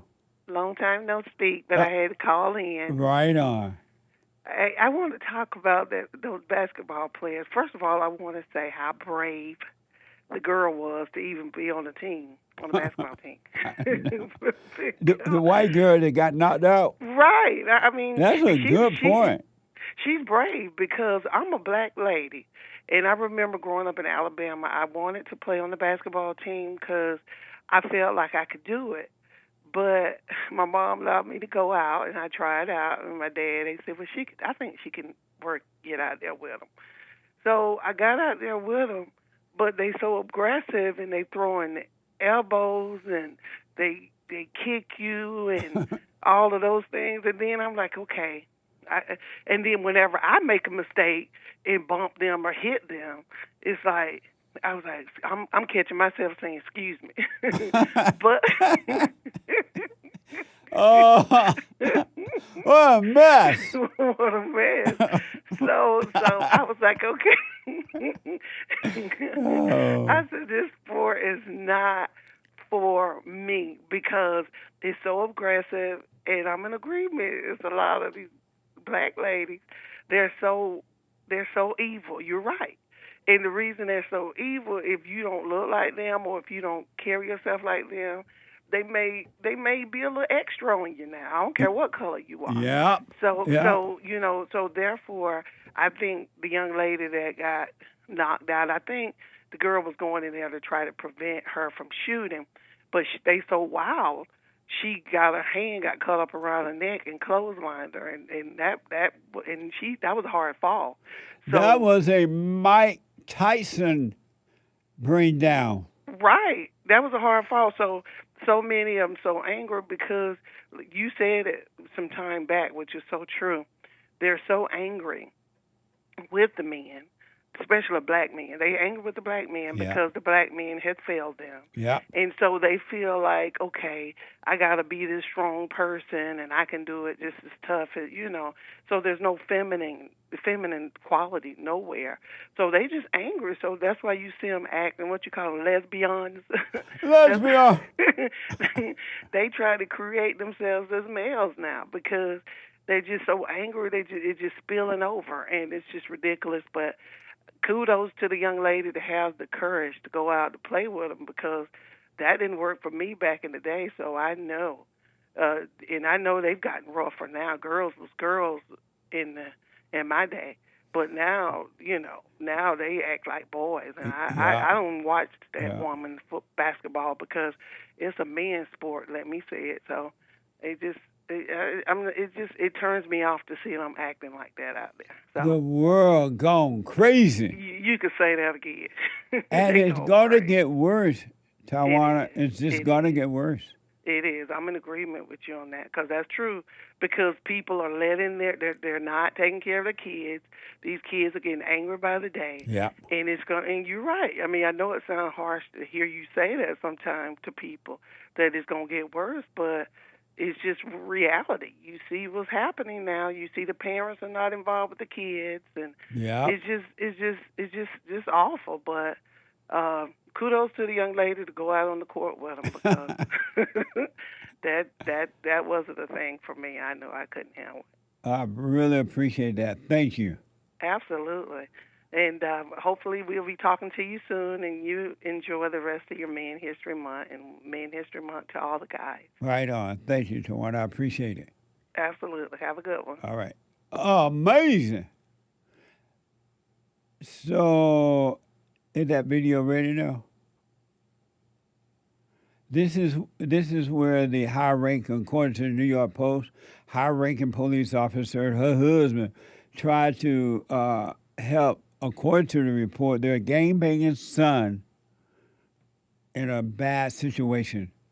Fox News, New York, and New York Post. Jennifer Lackard was a second in command at the Mount Vernon Police Department, serving as its deputy police commissioner for more than 6 years. She helped keep crime off the city streets and arrested criminals when she needed to. But today, this morning, she was greeted at the door by police officers, but they were there to put handcuffs on her and now charged alongside her 20-year-old son with attempted murder. We'll show you video tonight of the 49-year-old Lackard who was let out of the 44th precinct a little while ago, her hands cuffed behind her back. Her son Chase is still inside the precinct. According to sources, both were arrested at their home on Boynton Avenue in the Soundview section this morning, a little more than a month after the high-ranking cop allegedly drove the getaway car for her son in an apparent shooting involving a gang. Lackard's son is accused of opening fire back on June 29th behind the Bronx Criminal Courthouse while inside the car with his mom behind the wheel. His target, a rival gang member. No one was shot in this incident, but Chase is a reputed member of the Slutty Gang. According to police records, he was reportedly shot by police back in 2024 after allegedly wielding a gun. And in 2023, he was also reportedly shot by a cop in the chest on a Bronx bus during a fight with other teens. The Slutty Gang, they create sluts. And they shoot cops, so you don't want to mess with the Slutty Gang, apparently. Can you imagine your police mama helping you? If this is true, what the high-ranking New York police official has joined, or had joined the department in 2020. CBS News. Police say Lackard's son opened fire on a crowd before fleeing in a car. According to sources, Lackard was behind the wheel. We're not going to wait for you to come to us. We're coming to you, and we are going to work together to protect your civil liberties. Lackard joined the Mount Vernon Police Department in 2020 with a focus on police reform and community relations. Her background in grassroots organizing and social services. Hours after the arrest, the department announced she's been terminated. In a statement, they say the allegations are unrelated to her official duties and that, quote, the department will continue to operate without interruption. Prosecutors alleged that the shooting was coordinated. According to the indictment, Chase texted his mom about timing before the shooting. After the shooting, prosecutors say she switched into the driver's seat as they fled. Lackard's husband is also named in the indictment. I always love my mama. She's my baby girl. Back in a moment. The spirit of anger was taken away from me 29 years ago. I forgave my mother who tried to turn me away from my father, and I returned to my father, and through him, my father on earth, and through him I was able to return to God. No man or woman can return to God unless you go through the Son. And men are sons of God. There may be weak, pathetic examples of it, but it's the spiritual order of life. God in Christ, Christ in man. man over woman and woman over children. So get from race to responsibility. I write about that. Go to my website, rebuildingtheman.com for an autographed copy or call 800-411-BOND and donate to my nonprofit, Bond, the Brotherhood Organization of a New Destiny. We are rebuilding the family by rebuilding the man.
Oh, we love my mama. She's my favorite girl. A mother's love is so special. She would even be the designated driver. It's the kind of love you stay with you. Amazing. Okay, announcement. 888-77-JESSE. I do cameos for you. Special personal cameos. Whatever the occasion is. Congratulations, graduation, getting married. Darling, oh darling, when we get married, we'll have a celebration. Marriage, congratulations, birthday shout-outs, whatever the occasion is, go to Cameo, CAMEO.com/Jesse Lee Peterson, CAMEO.com/Jesse Lee Peterson. Happy Men's History Month, whatever the occasion is, all right? And check out our merch. Not only are we celebrating White History Month, well, now it's over. We just had our 9th White History Month. And that's amazing. It is now Men's History Month in August. So whatever the celebration, we are now celebrating 250 years, though my country is gone to never return again. We are celebrating 250 years of America. And as a result, I've been added. I am on. My face is on a American Hope coin. Hi, I'm Jesse Lee Peterson. 2026 marks 250 years of America, and they have put my face on this beautiful silver coin to commemorate this occasion. That's amazing. Call 800-411-2663. That's 800-411-BOND. Grab yours now before they are gone. Amazing. 800-411-2663. 800-411-BOND.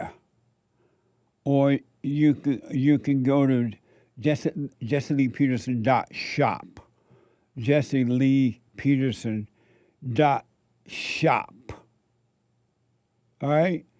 And so we have the corn, silver corn, we have punches, coffee. Good. I have my own coffee. I don't know why they're not showing it, but I think it's still there on JesseLeePeterson.shop. And then while you're having Punch's coffee, you're reading my amazing books. Amazing books. And yes, I will sign them to whomever you like. Scam, How the Black Leadership explore America. For Race to Responsibility, we got to get it into reprint, but you can get it on Kindle. Kindle. The Antidote is on Kindle. But my 7 guarantee step, I don't know what's going on. To family, spiritual, and financial success guide, a little small pocket guide you can carry around in your back pocket, guys, or jacket pocket. Ladies, you can carry it in your purse, whether you want to start a business or you're already working. If you do the 7 guarantee steps, they work. But you got to do them. Be a doer of the word instead of just a hearer of the word. All right, a doer. And then mugs and T-shirts and hats and coffin thing, everything. Go to JesseLeePeterson.shop, JesseLeePeterson.shop, or call 800-411-BOND. I'm sorry about the fast flow there, people.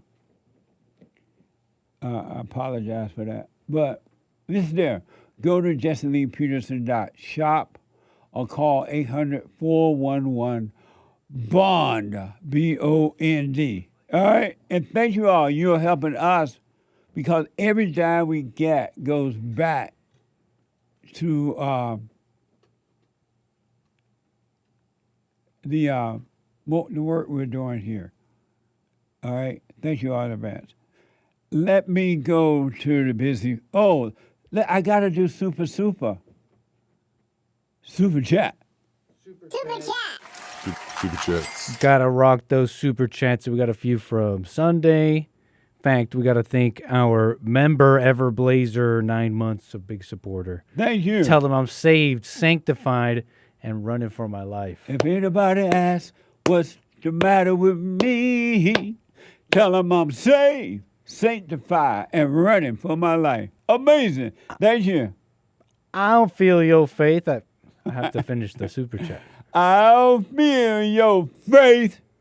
Marty Ubaldo, thank you. Says, God bless you, JLP and crew. Love you all. Thank you, and thanks for your support. Amazing. Peter says, thank you, Jesse and the team, for the best fellowship on this side of heaven. Amazing. Thank you, Peter, Paul, and Mark. Thank you.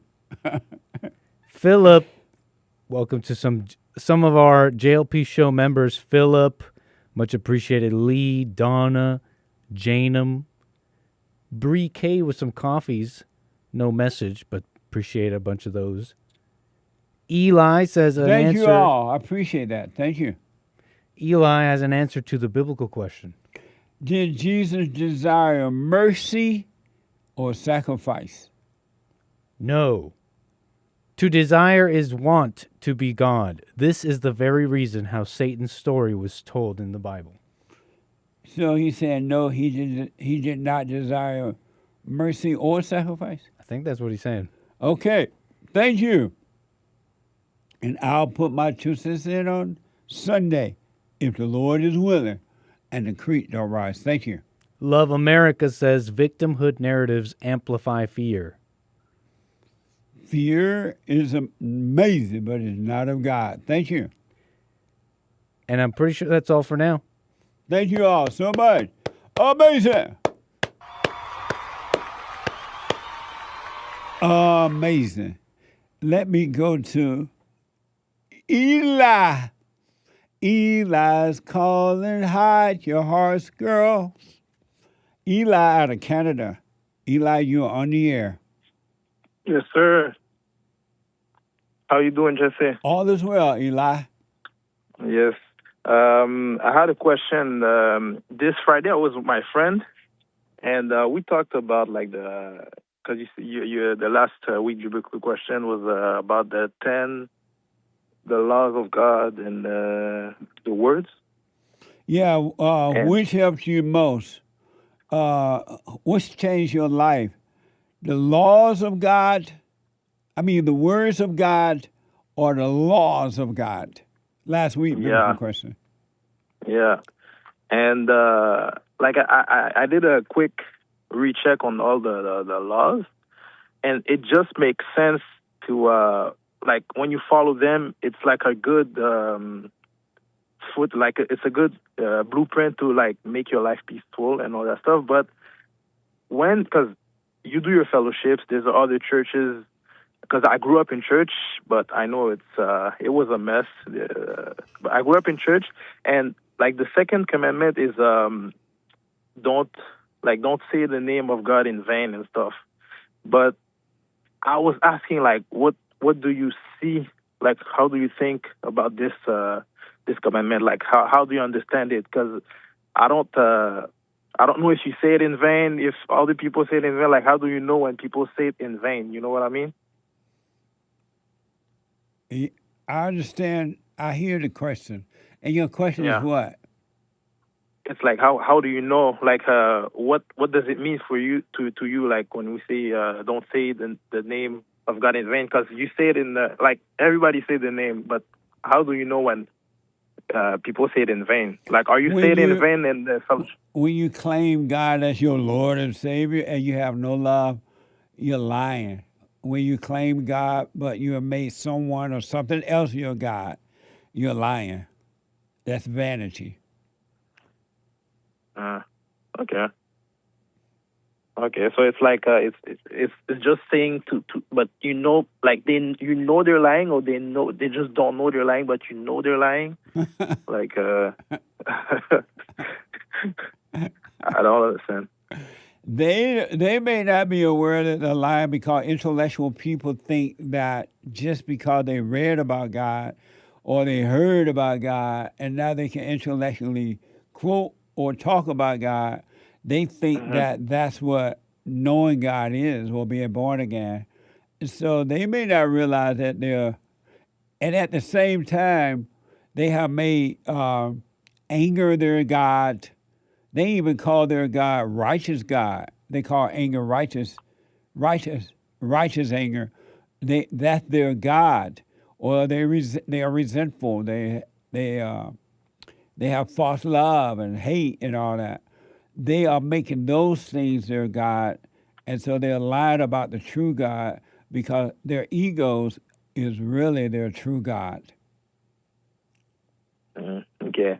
And okay, I think I see what you're saying, because there's a verse like it says you'll know them by their fruits and stuff. You know, like these Al Sharpton, all these stuff, these people. Well, there are few you would know that because you would see that they don't have love. They're not of love.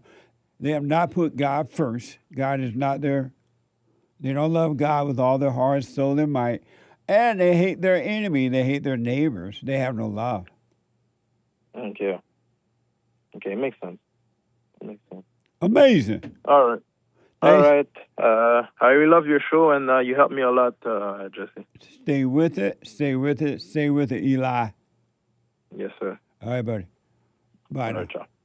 Amazing. Let me go to Australia and talk to first-time caller Genio, I believe. Genio, you are on the air. Jesse.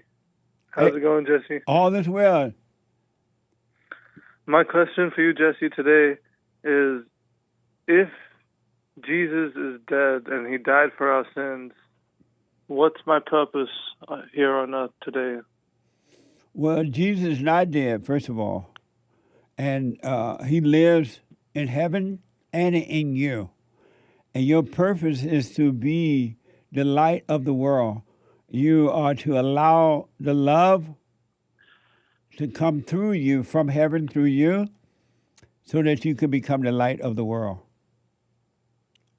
But if he died for our sins, then does that mean I have free will to just do any good? Obviously I try my best to do good, and I try my best to do bad. But I don't try my best to do bad, but I just try my best to stay away from bad. But bad things still happen, and we get into those sort of things.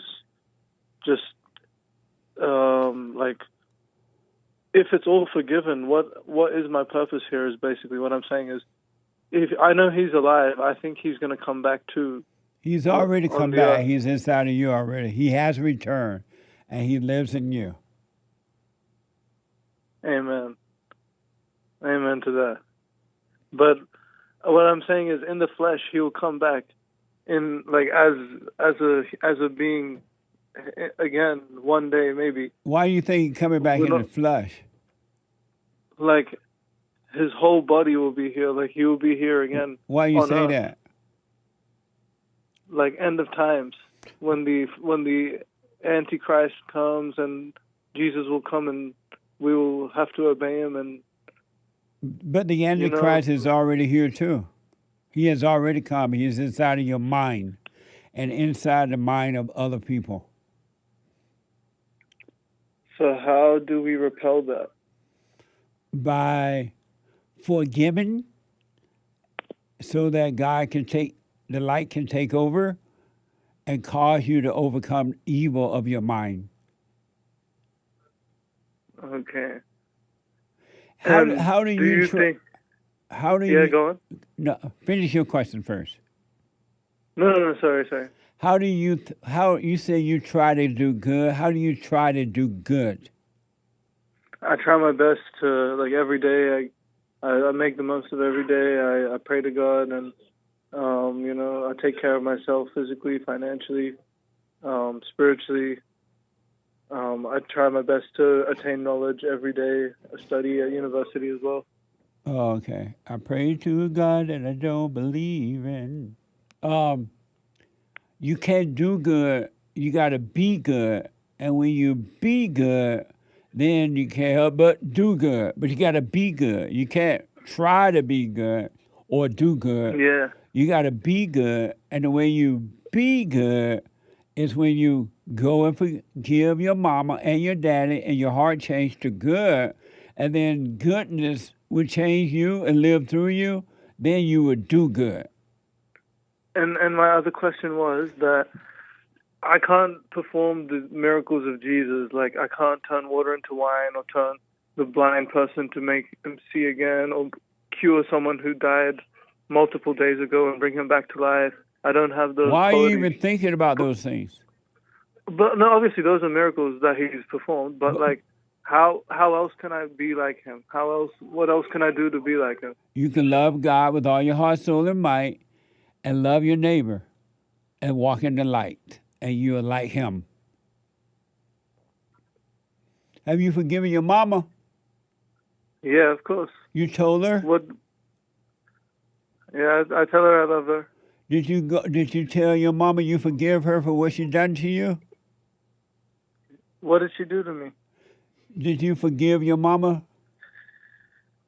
Why would I forgive her? Why would I need her forgiveness? Have you forgiven your mama? Of course. What do you mean by of course if you ask why do I need to forgive her? But what would she need to like? Why would I need to be asking her? Why would she need to be asking me for her forgiveness? Before I respond to that, when you said, of course I've forgiven her, but yet you don't think you need to forgive her, what do you mean, of course I forgave her?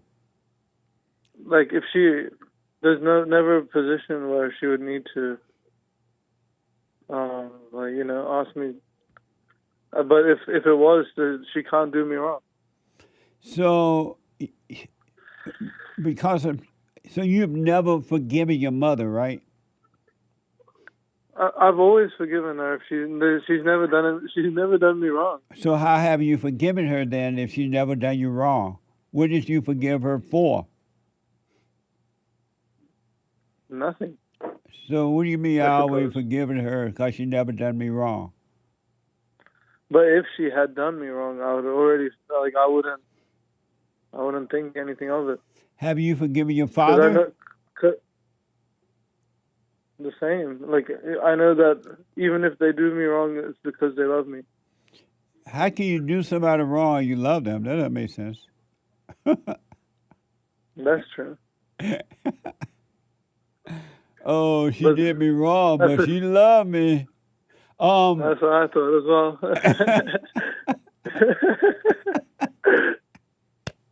My wife beat me every day, but she loved me. Jesse. You already know. Well, You're a mess. Was your mother perfect? Yeah, in my eyes. She never put no man over me. Was she perfect? Yep.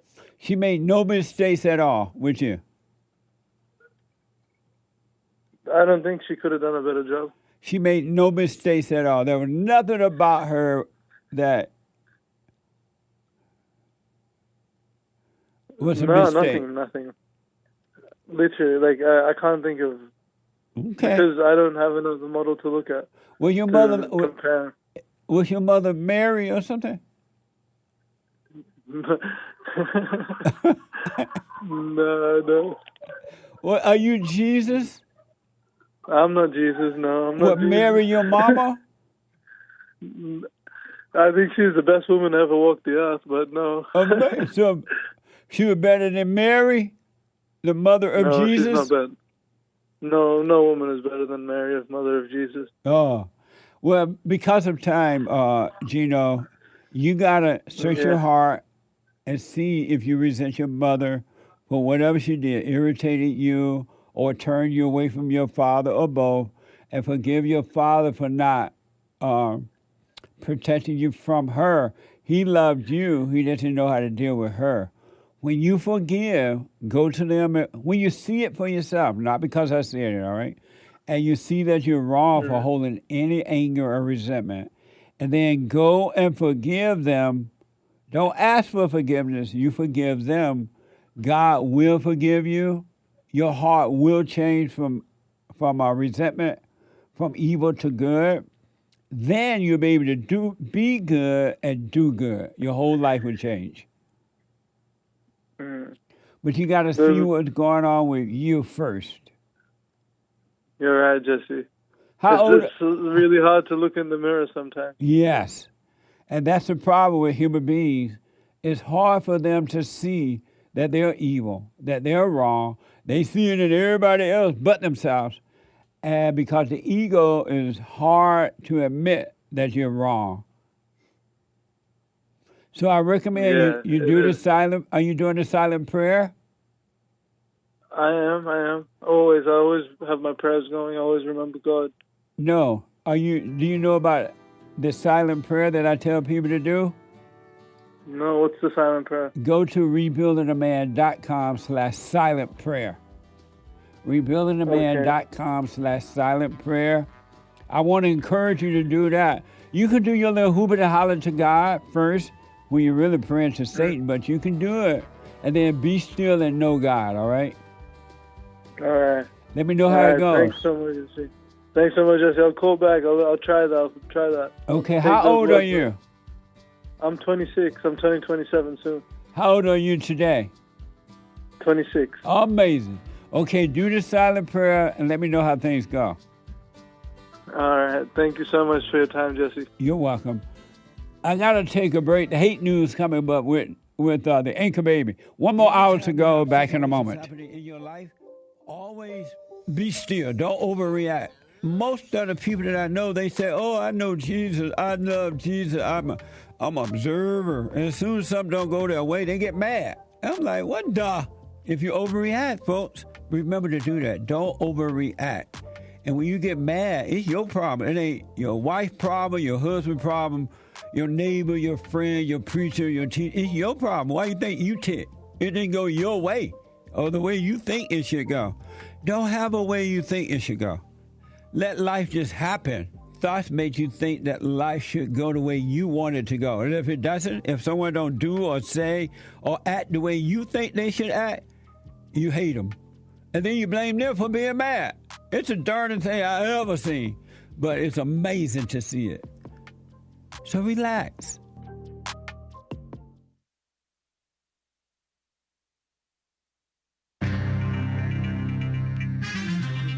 Some quick news with Nick. We got the news for you this time, okay? Another hour with the Jesse Lee Peterson show coming up. Few minutes with the anchor baby. And we got some stuff from the government, and they're saying 2 steps back for the Head Start program. The long-running early education and anti-poverty program. I wonder how well those are doing. that serves more than 700,000 low-income children is facing major federal cutbacks. I, for one, am happy. Last week, the Department of Health and Human Services, under Secretary RFK Jr., announced plans to drop most of the program's federal requirements, including math and literacy standards, home visits, some disability services, and even rules about brushing teeth after meals. How will we survive without the HHS telling us to brush our little teeth? HHS says it's simply removing unnecessary bureaucracy and trusting states to set their own standards while saving money. Advocates counter that many states may not fill those gaps, pointing to recent SNAP and Medicaid reductions that already hit millions of kids, those millions of kids without Cheetos. There's an added layer of irony, they're reporting.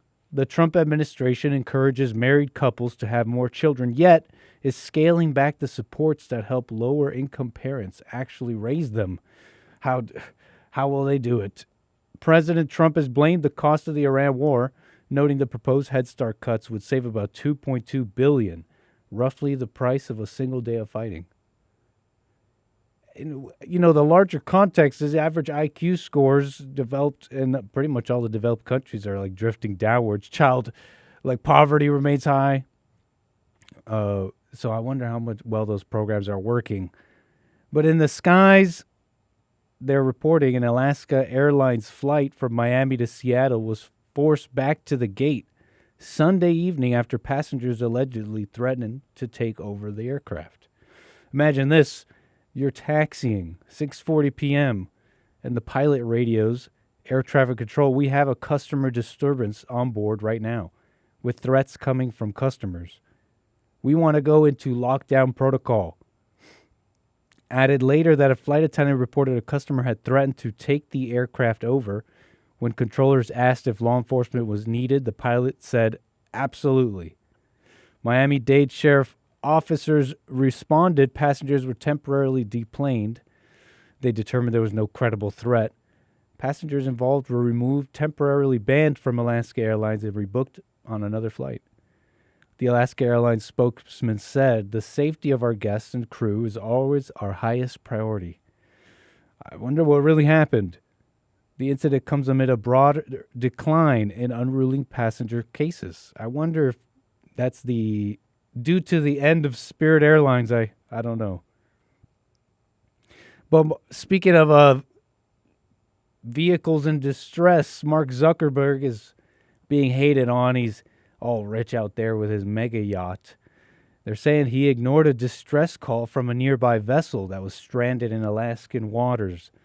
The Meta boss's representative spoke out after it emerged that the 21-foot skiff, a small single-person boat, was rescued by a much smaller boat after it ran out of fuel. Zuckerberg's $300 million yacht, the launch pad, was in the vicinity, although the billionaire was not aboard, according to a spokesman. The skiff initially contacted the Coast Guard, but officials determined it was not in distress and issued a Marine Assistance Broadcast, MARB, okay? You send these out, and a bunch of boats get them, and it's basically a Good Samaritan thing. You can respond to these if you'd like. It's usually someone in distress, but not in immediate danger. They're saying, though, that he wasn't there and they didn't get it. So don't get mad at the billionaires for not going to help. I mean, I don't blame them. You know, you don't really want to get involved. And a little bit more here, L.A. going to another rich person. Don't judge too much because even they are getting their homes broken into. You'd think they have some more protection. Kim Kardashian suffered a home invasion Sunday after a man broke into her Hidden Hills mansion and took her staffer's car for a joyride. Where is the order? That's enough of the news, though. Jesse Lee Peterson, Hour 3, coming right up.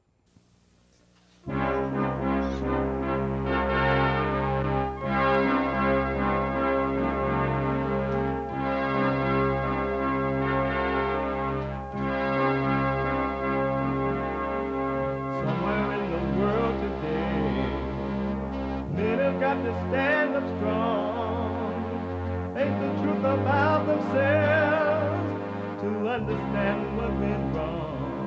I know we can find a way. I know we can find a way. I know we can find a way to stand up, stand up, stand up.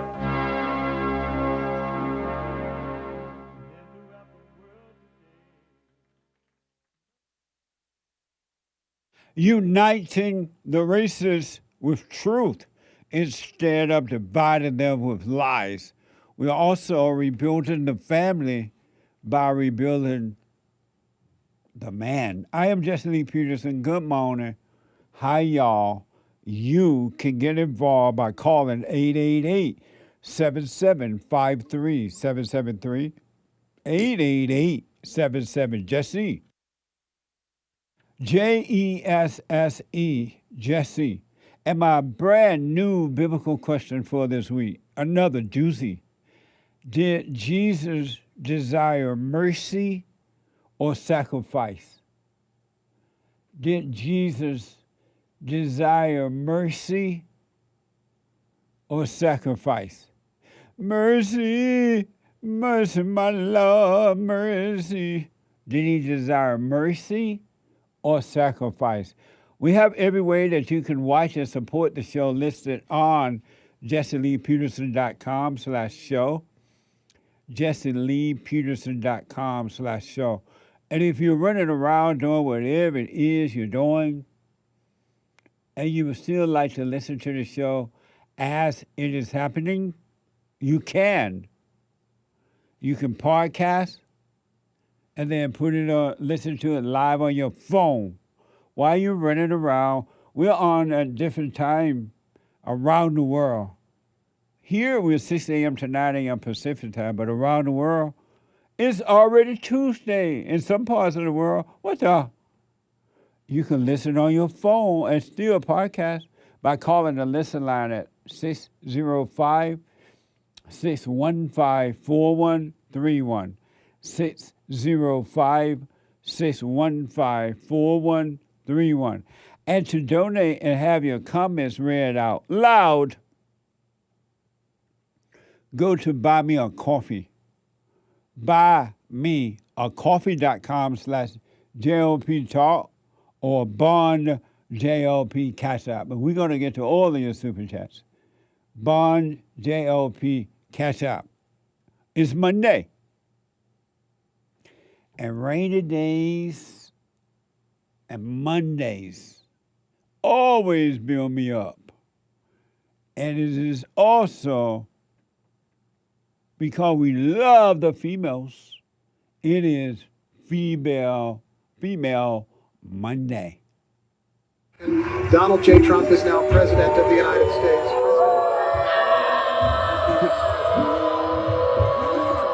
I get angry, I guess, when you mention that someone should have a children. Excuse me, it's ma'am. It is ma'am. I'm speaking. If someone's crying, they're hurting, it is over. I didn't even put you on the hot seat yet. I ain't even put you on the hot seat. She's crying, she's lying. What a mess! A spiritual battle. Because of time, and I want to get to all the calls in your super chat, I've said once, I've said twice, I have said it 1,000 times or more in the last 37 years. There is a spiritual order, whether you like it or not, accept it or not, whatever. It's up to you. God is not going to force you to do it, neither will I. God will not judge you if you don't accept it, neither will I. God in Christ, Christ is man over woman, and woman over children if you're married with children. And nothing else is going to work but that. Nothing else. Can you imagine that in our country today? My country's gone. It ain't never coming back. I want my country back, but it ain't coming back. Bring back Oh, bring back my country to me. My country flew over the ocean. My country flew over the sea. My country was taken over by illegies. Bring my country back to me. It ain't coming back. It's gone. I never imagined this growing up. America, when I was growing up, America was really, really, really amazing. And I grew up on a plantation down in Sweet Home, Alabama, under the so-called Jim Crow laws, right? And yet, America at that time was amazing. I remember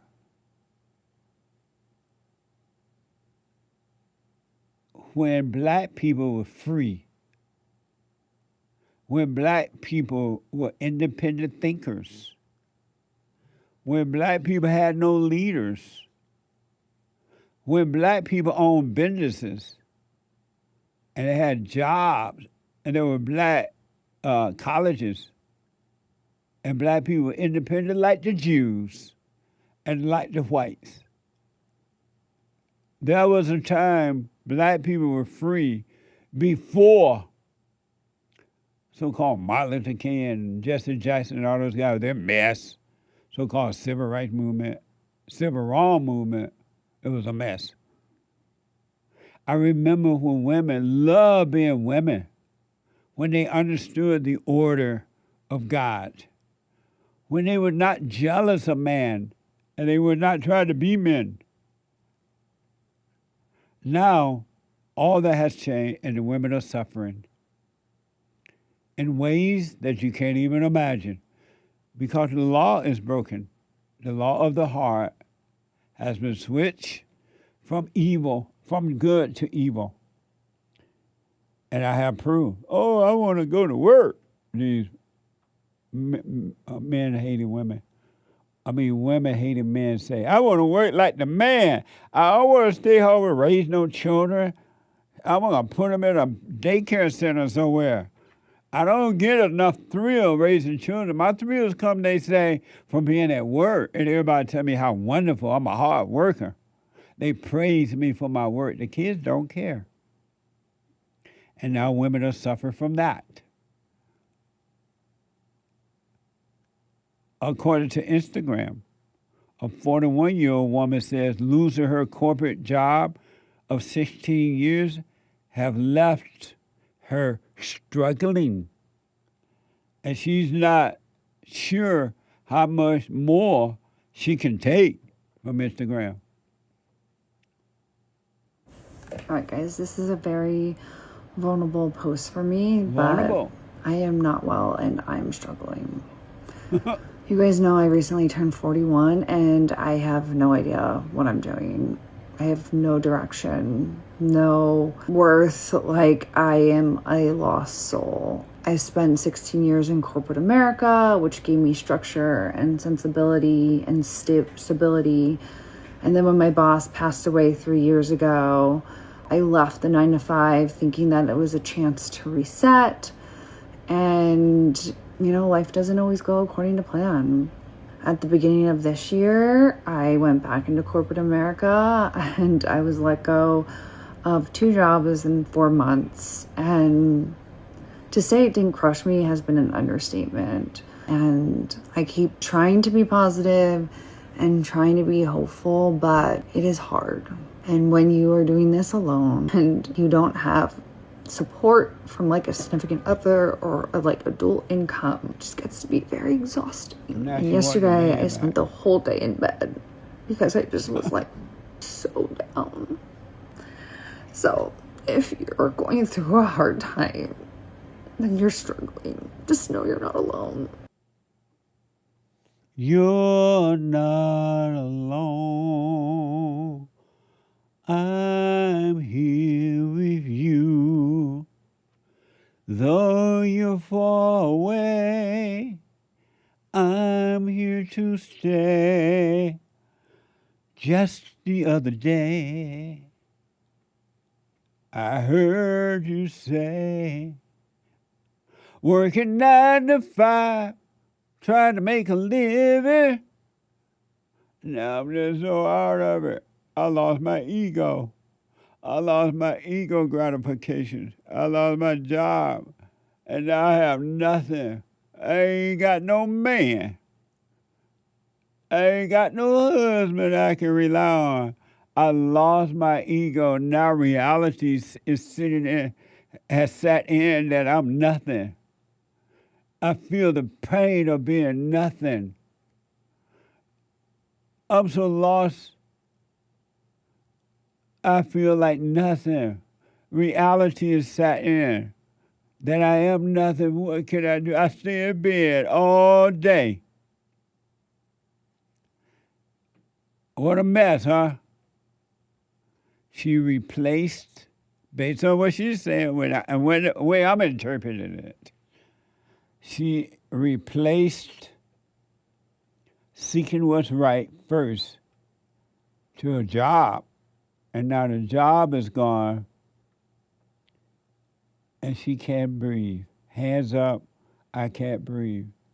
If y'all out there going through that too, I understand it. Just know you're not alone. Seek first what's right, and all will be well. That job is gone, now she's lost.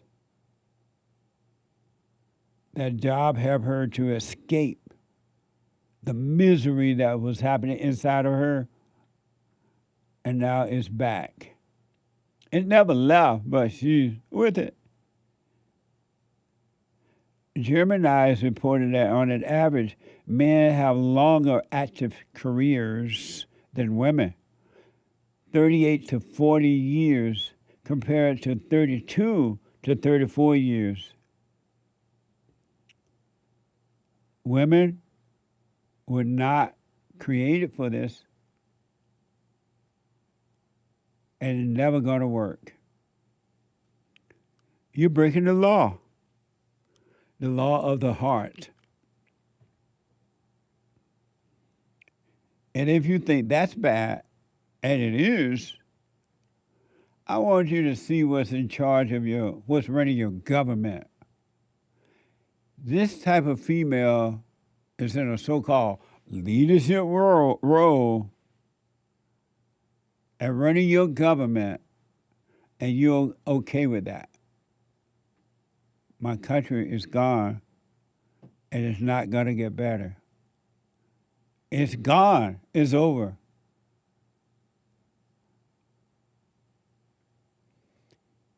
I want you to see what's in charge of your government. The New York report is this so-called Representative Alexander Cortez, 36 years old. She is now freezing eggs. And she's sharing the update on Instagram. A leader in the government. Can it get any evil than this? Watch this from X. I have made the decision to start freezing my eggs. And I want to share that with anyone.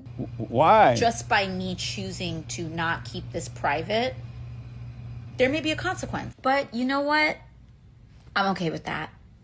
This is a choice that I am making to feel more in control of my life. False feeling of control.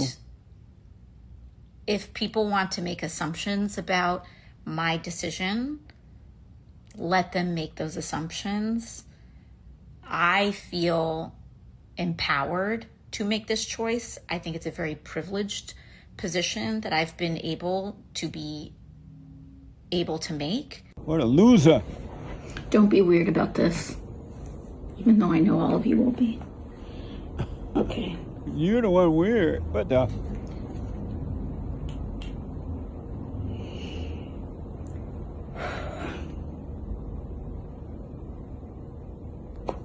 That wasn't so bad.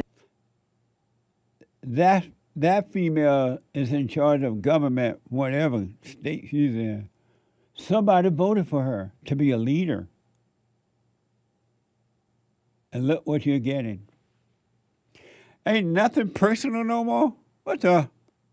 Everything ain't public. Everybody and their mama putting their business online.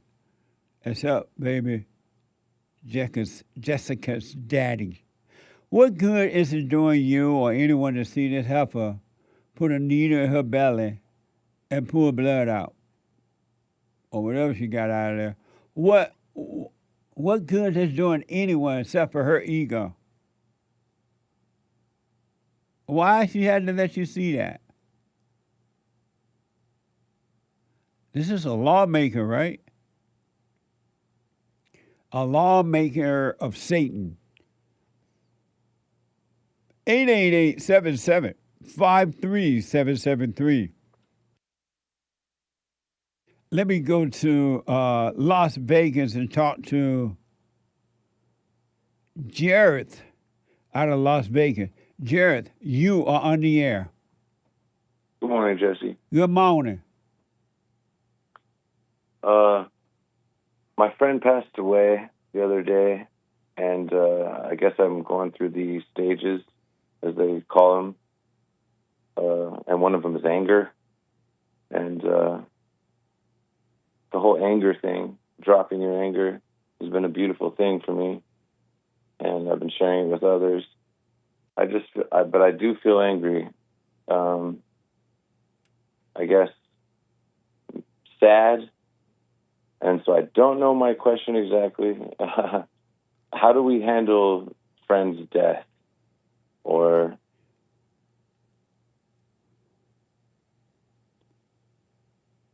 I don't know how to help others. So I don't know. It's just a vague question, and I apologize for that. But I'm sad about my friend's death. What are you angry about? That he got caught up in his ego, and that I miss him. Ooh, you know? I'm missing you. He did. He did. So what are you mad about?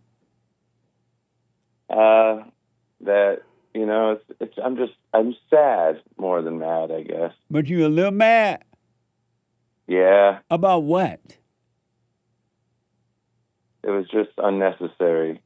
It shouldn't have happened. What was unnecessary? Him going so soon. Why was it not necessary? Because he got caught up in his ego. But why is it not necessary, though? Maybe it wasn't unnecessary. I just wish it didn't happen. Why? Because I miss him. So it's about you and not him. That's right. And where's the love in that then? Right. No, that was a question. That's a question. That was a question. It's about you. It's all about you. It had nothing to do with him. Yeah, and that's the truth. It really is. So why are you putting on this fake ego attitude about it?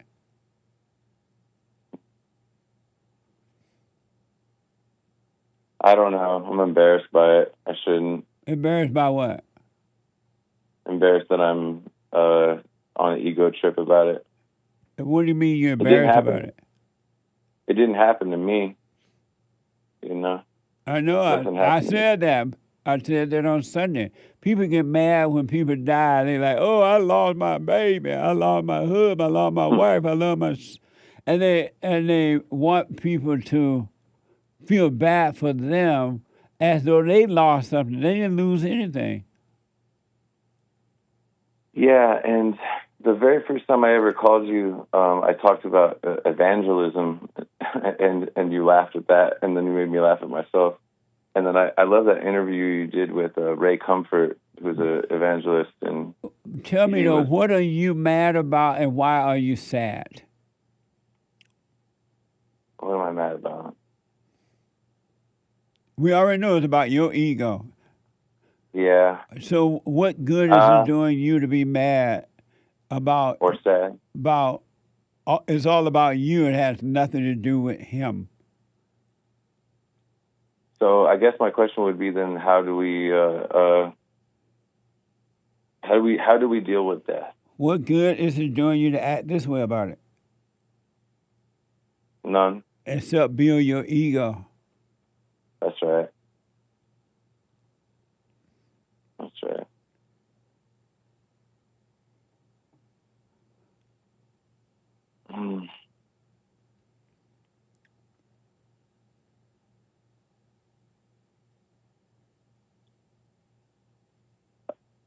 Yeah.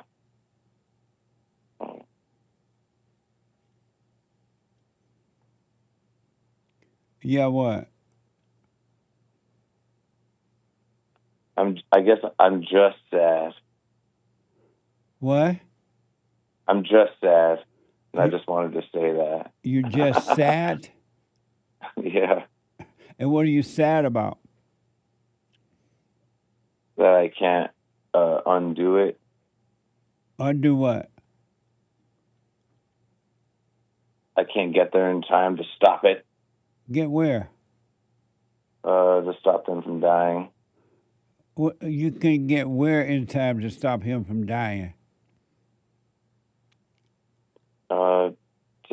Just get in the way of it to make it so it doesn't happen. Why did you want to do that?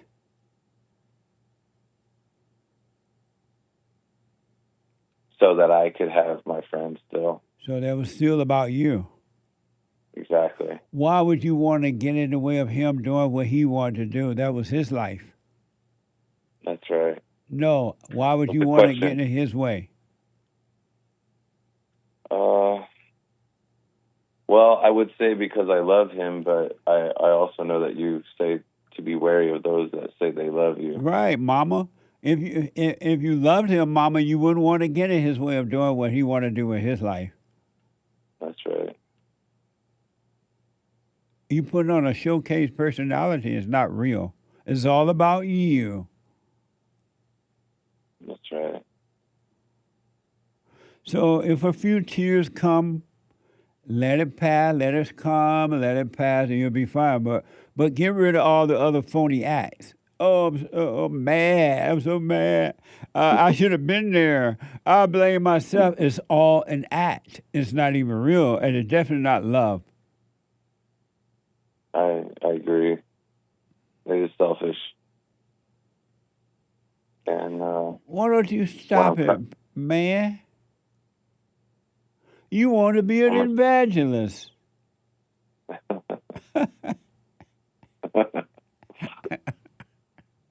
When he's crying, he's lying. When he's crying, he's lying. Yeah. You've helped, man. The tears have come, but I just let them come. Yeah, let them come, let them flow, but don't get a thrill from them. That's right. And then let it go, because the act of suffering is going to bring on more grief for you. It will turn into depression and everything, and you really feel bad for yourself. That's right. And whatever he did it because he wanted to do it. Yeah. All right. Don't be a beta. I won't be. Thank you. Thank you, Jesse. I won't be. Are you doing the silent prayer every morning and night? No, I'm not. Well, what the? I am doing it more often than before, though. I am. Did God say do it more often than before? Or did he say, stay with it, stay present 24 hours a day? Stay with it. You're right. So why aren't you doing what he suggested you do? To become a watcher. Why are you not doing that? slips my mind. I forget. So you love your misery. But that's right. Okay. That's right. Okay. All right, buddy. I wish you well. Thank you. I think I just wanted to connect. I think I knew, and I appreciate you. All right. Stay Love with the show. Get back to Thank the you, bro. silent prayer. Just stay with us and stop tripping. I will. Thank you, Jesse. Love you. I love you too, buddy. 888-7753-773. Let me go to Preston out of South Carolina. Preston, you are on the air. Hey, Jesse. Hey, I'm glad to Preston. be back on with you, man. Thank you. Hey, I was wanting to tell you, last time I talked to you, you told me that I was lying to God because I told you that I told God I forgave my parents. And then you asked me if I sat down with them and forgave them. I hadn't at the time because they lived out of state, but I drove up there last Wednesday only to sit down with both of them and forgive them to their face. And I did. And it was really crazy. My mama lost her mind, started crying. My daddy acted like he really didn't care, but that's just my daddy. But my mama really got upset about it. Even yelled at me saying, "I forgive you for all the hell you put on me." What a mess. It was a mess. And you know what's crazy? Whenever I sat down with my mama the first day and told her, and then I couldn't find my dad. I didn't know where he was at. I didn't know what to do. So I made a decision to come home. I was like, I'll just see him on Thanksgiving or something. And as I was leaving my brother's house, I swear it's a true story, I literally said, God, am I really supposed to forgive my daddy to his face? I said it out loud. And a minute later, I was driving. He just opened up an antique store in that town. Mm-hmm. I rode by his store, and there he was standing out in front of his store. I rest my case. Man. I know. So I pulled in there. I was like, I have to do it now. And I forgave them both. I told them, I said, I resented y'all my whole life. I didn't realize it because you raised me in your image, and I became like you. And I'm 40 years old, and I still have anger and everything else to this day, and I didn't know why. But now I know, and I told them I forgive them. And I don't know, man. I felt really good afterwards. I was really scared before I done it. Yep. And I kept reminding myself what you said, to just sit through that fear, let it come. And I worked myself through it, and I faced it, and I done it. Isn't that amazing that you're 40-something years old and you're afraid to face your own parent? You know something is wrong. I ain't now. Right. But yeah, you're right. Yeah. You're right. There was a lot of fear. Even my own mama, I was like I told you last time I called, I had fear sitting on hold, getting ready to talk to you. This time I didn't feel it. I was excited about talking to you. Salvation is of the heart. Now, all you need to do at this point is to do the silent prayer and practice staying present. Stay with God, stay with the light, walk in the light, be with the light, and your whole life is going to change for the good. It's going to be amazing. I am. I do the silent prayer every morning, every night, and I do it multiple times through the day. And I listen to all your advice, man. It's an honor speaking to you. So, I've never heard anybody really try to lead others to the truth the way you do. It's amazing to me. It makes me realize there's so much false teachings out there. Yeah. Because my mama's been going to church her entire life. And hold on for a minute, Preston. Hold on. The stretch off is available on Peels.net. I'll be right back. I'm 32 years old now, and I've been clinically depressed since I was 17 years old. And ever since I started listening to you a couple of months ago, bro, I don't even need to hear the word depression. I don't even care about that because that's not anything that I identify with anymore. Nice. I'm 100% cured. I'm 100% better. because I've been listening to the Jesse Lee Peterson show, and I can't even begin to tell you how much I appreciate you. And I just can't even, begin to tell you how much I really appreciate the things that you're doing for young men. Young men need to hear this, and young men need to know this message that you're delivering because it's important. It's vital to their lives, Jesse. I just wanted to let you know that, man. That's amazing. I mean, you made my day, man. When I hear one soul has returned to the Father, it's like 1,000. It's better than silver and gold. So God bless you, man.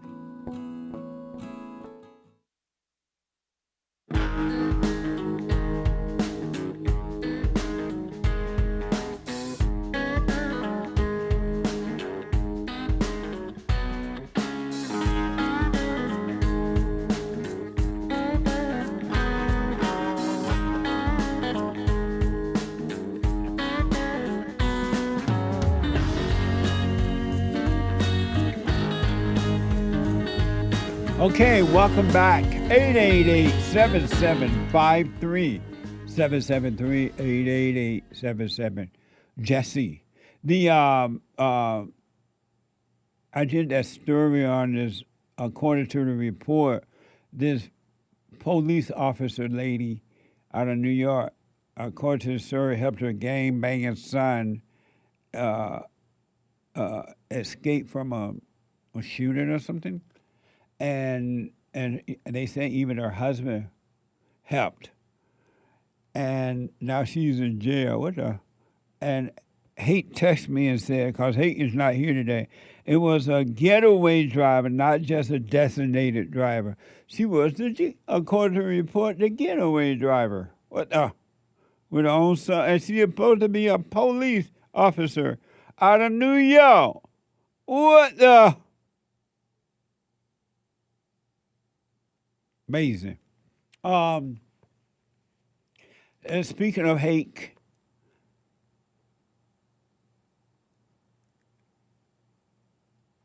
he's not here today. Hake is out. Hake of the Hake Report. What the? Hake is always have a beta back or something. What's going on? And then Hake is not here, so no Hake Report today. But the American Anchor Baby is here. We had what we thought was an ICE guy at the meeting yesterday. He looked like ICE, but he wasn't ICE. I'm like, Anchor Baby, ICE is here, run, Anchor Baby. He didn't even run. He was like, I ain't afraid of no ICE. But the guy was not ICE. He just looked like ICE. But the American Anchor Baby at 11 a.m. today. And check out Bill. Don't mess with Bill on Punchy.tv. He did a brand new episode last Monday. He does it once a week. And it went long. It was amazing. The American Anchor Babe. Bill on Punchy.tv. PUNCHIE.TV. Amazing, huh? And don't forget to support us. Go make a donation. Help us to help others. And those who are already doing it, thank you. Help us to help others. Go to JessLeePeterson.shop or JLPtalk.com. Or you can scan the QR code. Or you can call 800-411-BOND. 800-411-2663. Thank you all for helping us to help others as you are being helped. Even if you don't like me, you still can donate. I appreciate it. What now? Let me go quickly back to Preston. He could be back hopefully tomorrow, but he's fine. Don't worry. Preston. Yes, sir. Hey, Jess, I'll ask you one last question. I'll let you go. Okay. When you say I need to start practicing being present every day, does that mean like not like living in my thoughts, like yes. living in the past or repeat? Okay. Yeah, not living in your thought. Let's say you you're at work and you're sitting and you're having lunch. Instead of sitting there being aware of yourself, eating, having lunch, making your lunch, eating, your mind is on what happened yesterday or last year, year before, or you're thinking about tomorrow and it doesn't even exist, like the past doesn't exist. And you're thinking about what is this or what. Instead of doing all that, be aware of where you are and what you're doing. Okay, I will. I sure will. And when Thank you so much, man. When you do that, Preston, you and the Father, God, are one. You are one with God instead of being one with Satan in your mind. You're one with life. You're one with everything. And life will work by itself for you. Okay. I'm excited. Thank you so much, man. It truly is an honor. Thank you, Jesse. You're welcome. And stay with it, stay with it, stay with it, no matter what. Yes, sir, I will. I'll talk to you soon. I'll call back in a month or so. All right, buddy. Take care. All right, Jesse. All right, you too. All right, bye. Bye now. Amazing. Let me go to David. First time call out of Utah. He's been waiting for a minute there. David. Hello, can you hear me? No. I can't hear you, David. Oh, you can't? No, I can't. I don't even hear you saying, oh, you can't. Oh. Oh, Well, I didn't get hear what you're you saying say, now. oh. Oh. Oh. I'm not sure why. David, I can hear you, David. Oh, okay. You're just playing with me. Oh, okay. All right. Can you hear No, me I saying just I wanna... can hear you saying, oh? You're right. You got me. What the? What the? I was being a beta, but Don't be a beta. For real. But no, I was just calling to. I've been listening to you for a long time, and I want to thank you for letting me get over my anger of my mother. That took a long time for me, and she passed away before I could tell her. And I wanted to ask you: is there a way to forgive your mother if she passed away before you could? Can you truly forgive your mother if she passed away before you could talk to her about it? Absolutely. And you do that by realizing all your life something else has been controlling you. It made you think things that you wouldn't ordinarily want to think, or do things that you wouldn't want to do, but you did it. It will make you feel afraid when you don't want to be afraid or anything. Something else is controlling you, and it's not you, right? When you realize that, you will realize that that's the same thing that was controlling your mother when she recreated you in her image. And she couldn't help herself as you can't help yourself. And that's when you will forgive her, though she's aspired, you will realize she couldn't help herself. She did the best she could, too, because she didn't understand what was driving her, that she resented her mother as well. And knowing that would cause you to forgive her because you can't go to her, she's aspired. Yeah, that makes a lot of sense. And then on the same note with like parents, can you have anger with your father and still be lost? Or is the anger with your father a different situation? No, the anger with your father would keep you away from finding truth, finding God too. If you can't love your earthly father, you can't love your earthly father who you've seen. You definitely can't love your spiritual father who you don't know. You got to forgive your earthly father as well. Okay. I will try to do that. I have not done that. Why not?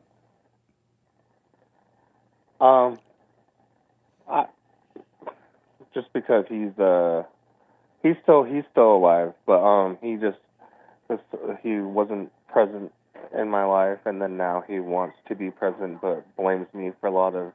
Doesn't blame me, but he's acts like he's been here and knows everything, and he doesn't, and it's hard for me to like process that. Why do you think he wanted to be in your life? Because he's trying to make up for past mistakes. No, he want to be in your life because he love you, and he's always loved you. And when he left, he didn't leave you. He left your mother, and your mother made you think he left you. She lied, Oh, and she lied because she wanted to rebuild you in her image, and she hated your father. Your father and loved you you, think the man. He same may not. thing? I'm sorry. And you think the same thing if he decided to spend most of his time in prison? Yes. And he could have been there for me instead of not being with me. He just He made couldn't bad help but decisions. be in prison. He had the same spirits that driving you, drove him to do the things he did. He could not help himself as you and your mother, and no one can help themselves. Something else has made a home in the mind and emotions, and it drives us to do things that we wouldn't ordinarily do. Okay. I would recommend, and you're fortunate that he's still around, that you get with him and just get an understanding about what happened in his life and what happened to him. And however he act, that's on him. He cannot see. You forgive him and God will forgive you. So when you say that, do you think God right now is upset with me that I have not done that? Or he is, because I know in general he's I don't know, you could quote me or tell me if I'm wrong, but God is more of a wrathful God. Like, when I say wrathful, it's like he just teaches lessons that are hard instead of being like everyone thinks that he's just there to lift you up, or I guess he is there to lift you up, but do you understand what I'm trying to say? Is like God teaches you lessons and not just is there to coddle you. Well, number one, God has never and never will do anything to teach you a lesson. God is love. Satan is the one that makes you put you all through these so-called lesson. God is all love. He's not a God of wrath. He's not a God of anything but love. And that's why he sent his son to set you free from evil, tell you how to overcome that, get away from that. God is not punishing you. God does not do anything but love you, but he's not going to force you to come out of your hell and to love him. He'll leave you in your hell and let Satan control your life. But God has done none of those things to you at all.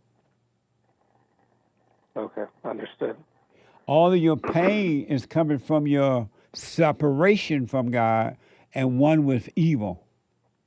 All of your pain that you have ever had is coming from evil, not from God. And when you forgive, you're going to return to good, God, and all of your pain will disappear. All right, cool. I appreciate it. Yeah, because like you say, Satan, your daddy. He's not my daddy. I don't want him to be, but well, I then you understand must what you're saying. forgive. Then you got to forgive your earthly father and mother, especially the mothers, because all mothers create the children, the boys and the girl, in their image, the image of hell, anger. Even if she wasn't present, like I was raised by my grandmother. Is that kind Oh of Lord, same thing. thing? Yeah. Okay. All right. Well, thank you, Jesse. All right. Are you doing the silent prayer? Honestly, I don't know about the silent prayer. I mean, I don't really pray that much, so that's probably why I have not. Well, you don't need to do that prayer where you're like, "Oh Lord, save my mama, help me, oh Jesus, I want this." Be still and know God. Go to rebuildingtheman.com/silent prayer and give it a chance. Okay, I will do that today. All right, buddy. rebuildingtheman.com/silent prayer. All right. Appreciate your time. All right. Work on yourself. You're going to love it. All right, we'll do. Okay. All right, bye. Bye. Amazing. Let me go to New York and talk to Joe out of New York. Joe, you are on the air. Punchy. What? What you talking about, Joe? You know my name. Oh, this my cousin? What This is the? Mon. This is Mon. This is my Yeah. kinfolk. This is my You got cousin that that I right. grew up with, folks. And he's like, Yes. we were closer than brothers. We grew up together, and I used to have him on Kinfolk's Corner. This is Yes. his real name is Joe Nathan, Yes. but we call him Mom. Yes, like I call you Punchy. Yeah, hey man, Yeah. what the? Yeah. What's up, cousin? You got it. Yeah, I was listening one day, which I listen quite often. And I took this number down. I said, I'm going to call him when I have a chance to speak to him for a minute. Amazing. See how he's doing. My own I see flesh and blood. Your own flesh and blood. We grew up together down in Alabama. Alabama, baby. He lived in Russell County. I lived in Barber County, right across the Barber creek. County, right? We was right near the county line. Yeah, right across the creek. Yeah, you know it. Right across the creek. I'm telling you. Those were the days, cousin. Did you know that my face is on a silver coin now? You and the president? I'm on money, buddy. You on money? Play that commercial. I want you to see this. Punchy, not only does he have his own coffee now, Punchy has his own money, silver. On money. Watch Really? This. Watch this. Hi, I'm Jesse Lee Peterson. 2026 marks 250 years of America, and they have put my face on this beautiful silver coin to commemorate this occasion. That's amazing. Call 800-411-2663. That's 800-411-BOND. Grab yours now before they are gone. Isn't that amazing? No kidding.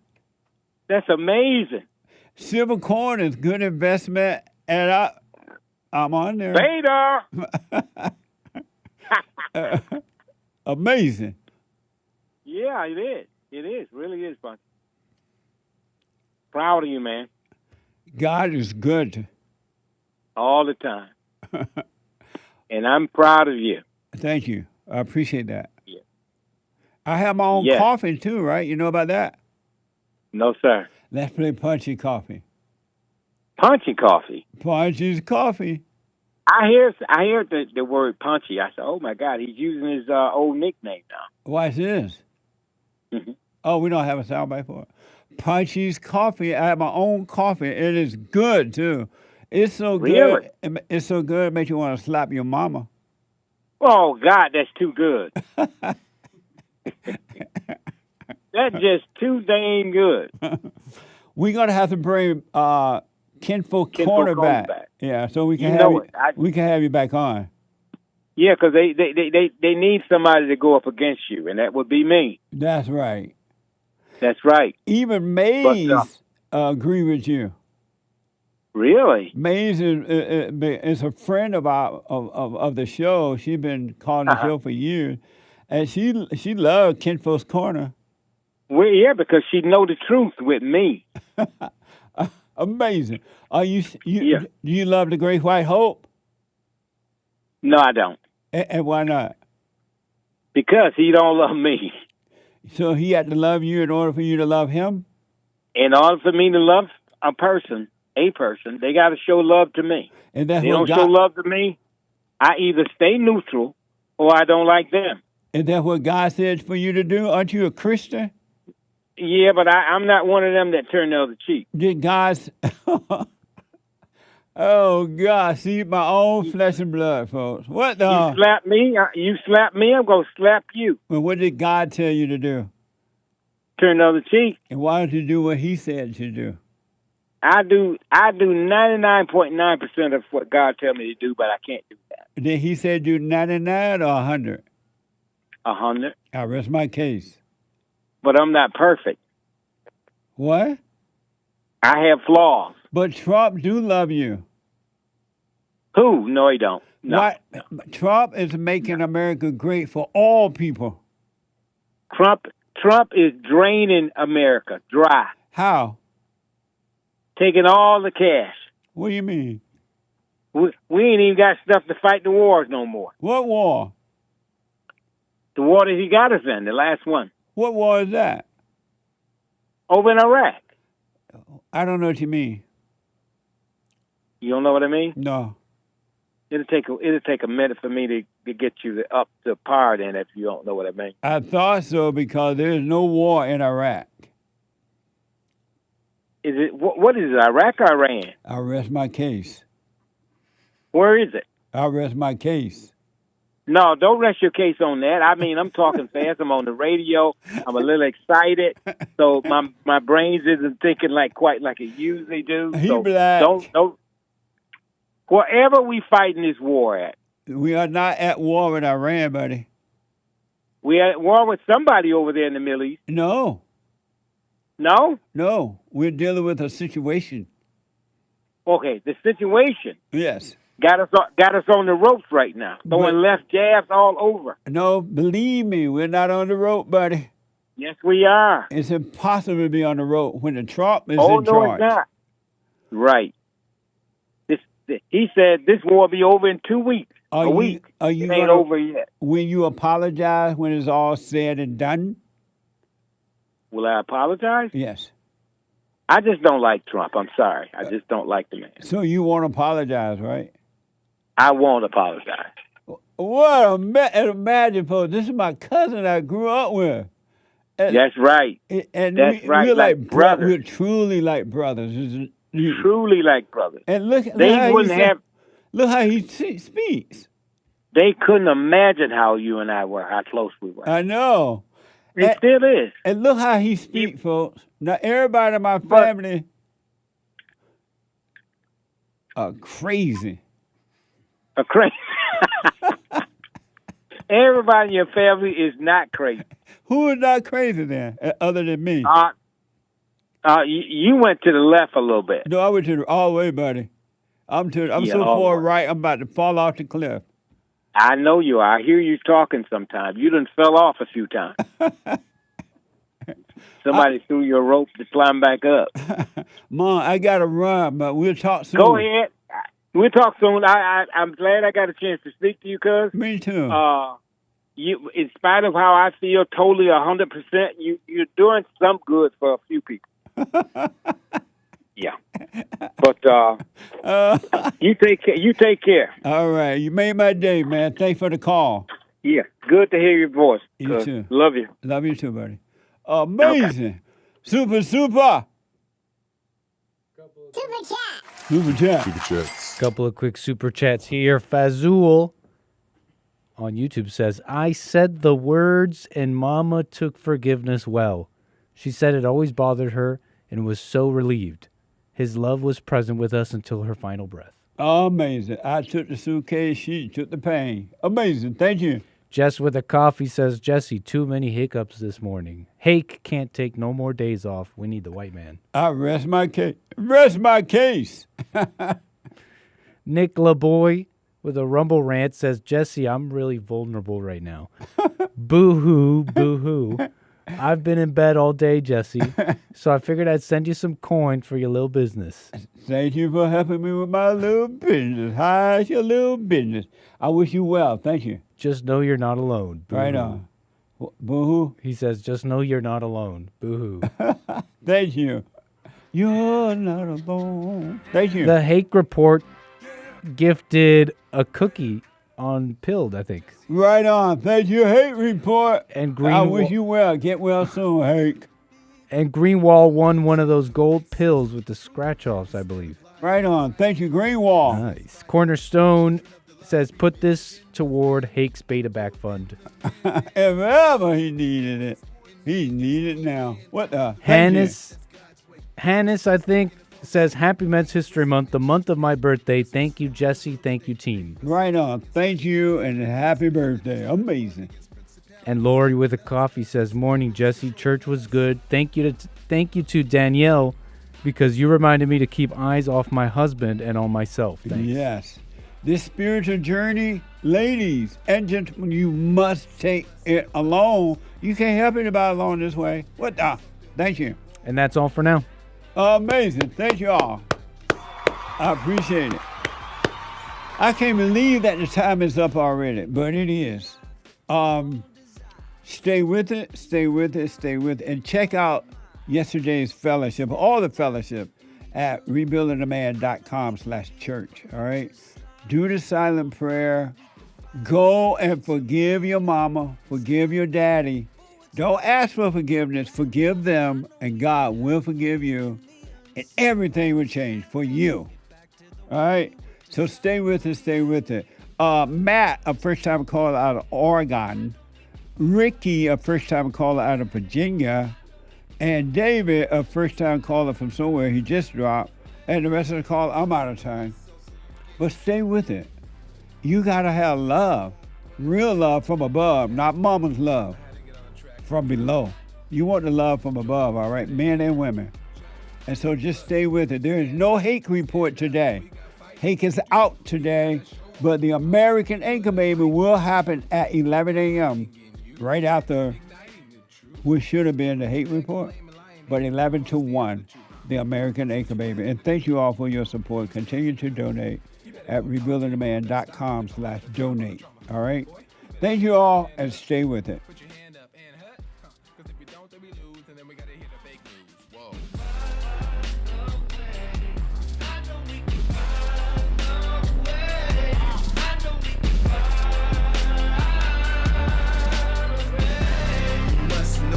So you get something went wrong, but face the truth about yourself and just seek first God's kingdom, cause you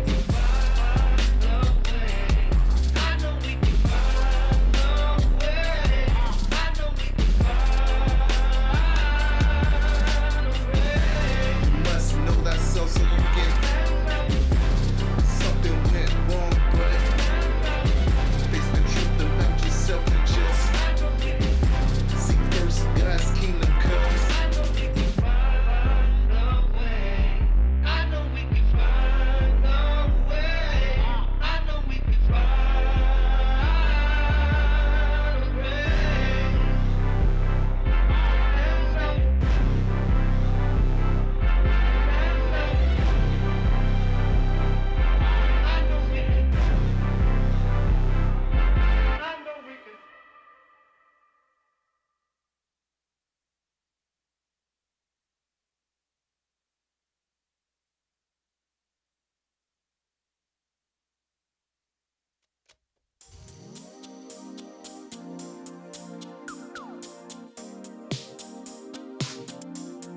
The views, information, thoughts, and opinions expressed during this show are the individual's own and do not represent the views, thoughts, and opinions of the JLP Network or Bond. Their appearance on the program does not imply an endorsement of them or any entity they represent. The material and information presented here is for general information purposes only. The JLP Network and Bond name and all forms and abbreviations are the property of its owner, and its use does not imply endorsement of or opposition to any specific organization, product, or service.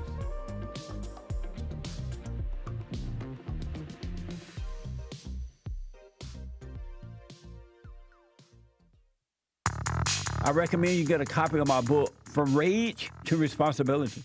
I write about how the spirit of anger was taken away from me 29 years ago. I forgave my mother who tried to turn me away from my father, and I returned to my father, and through him, my father on earth, and through him I was able to return to God. No man or woman can return to God unless you go through the Son. And men are sons of God. There may be weak, pathetic examples of it, but it's the spiritual order of life. God in Christ, Christ in man, man over woman, and woman over children. So get From Rage to Responsibility. I write about that. Go to my website, rebuildingtheman.com, for an autographed copy, or call 800-411-BOND. And donate to my nonprofit, Bond, the Brotherhood Organization of a New Destiny. We are rebuilding the family by rebuilding the man.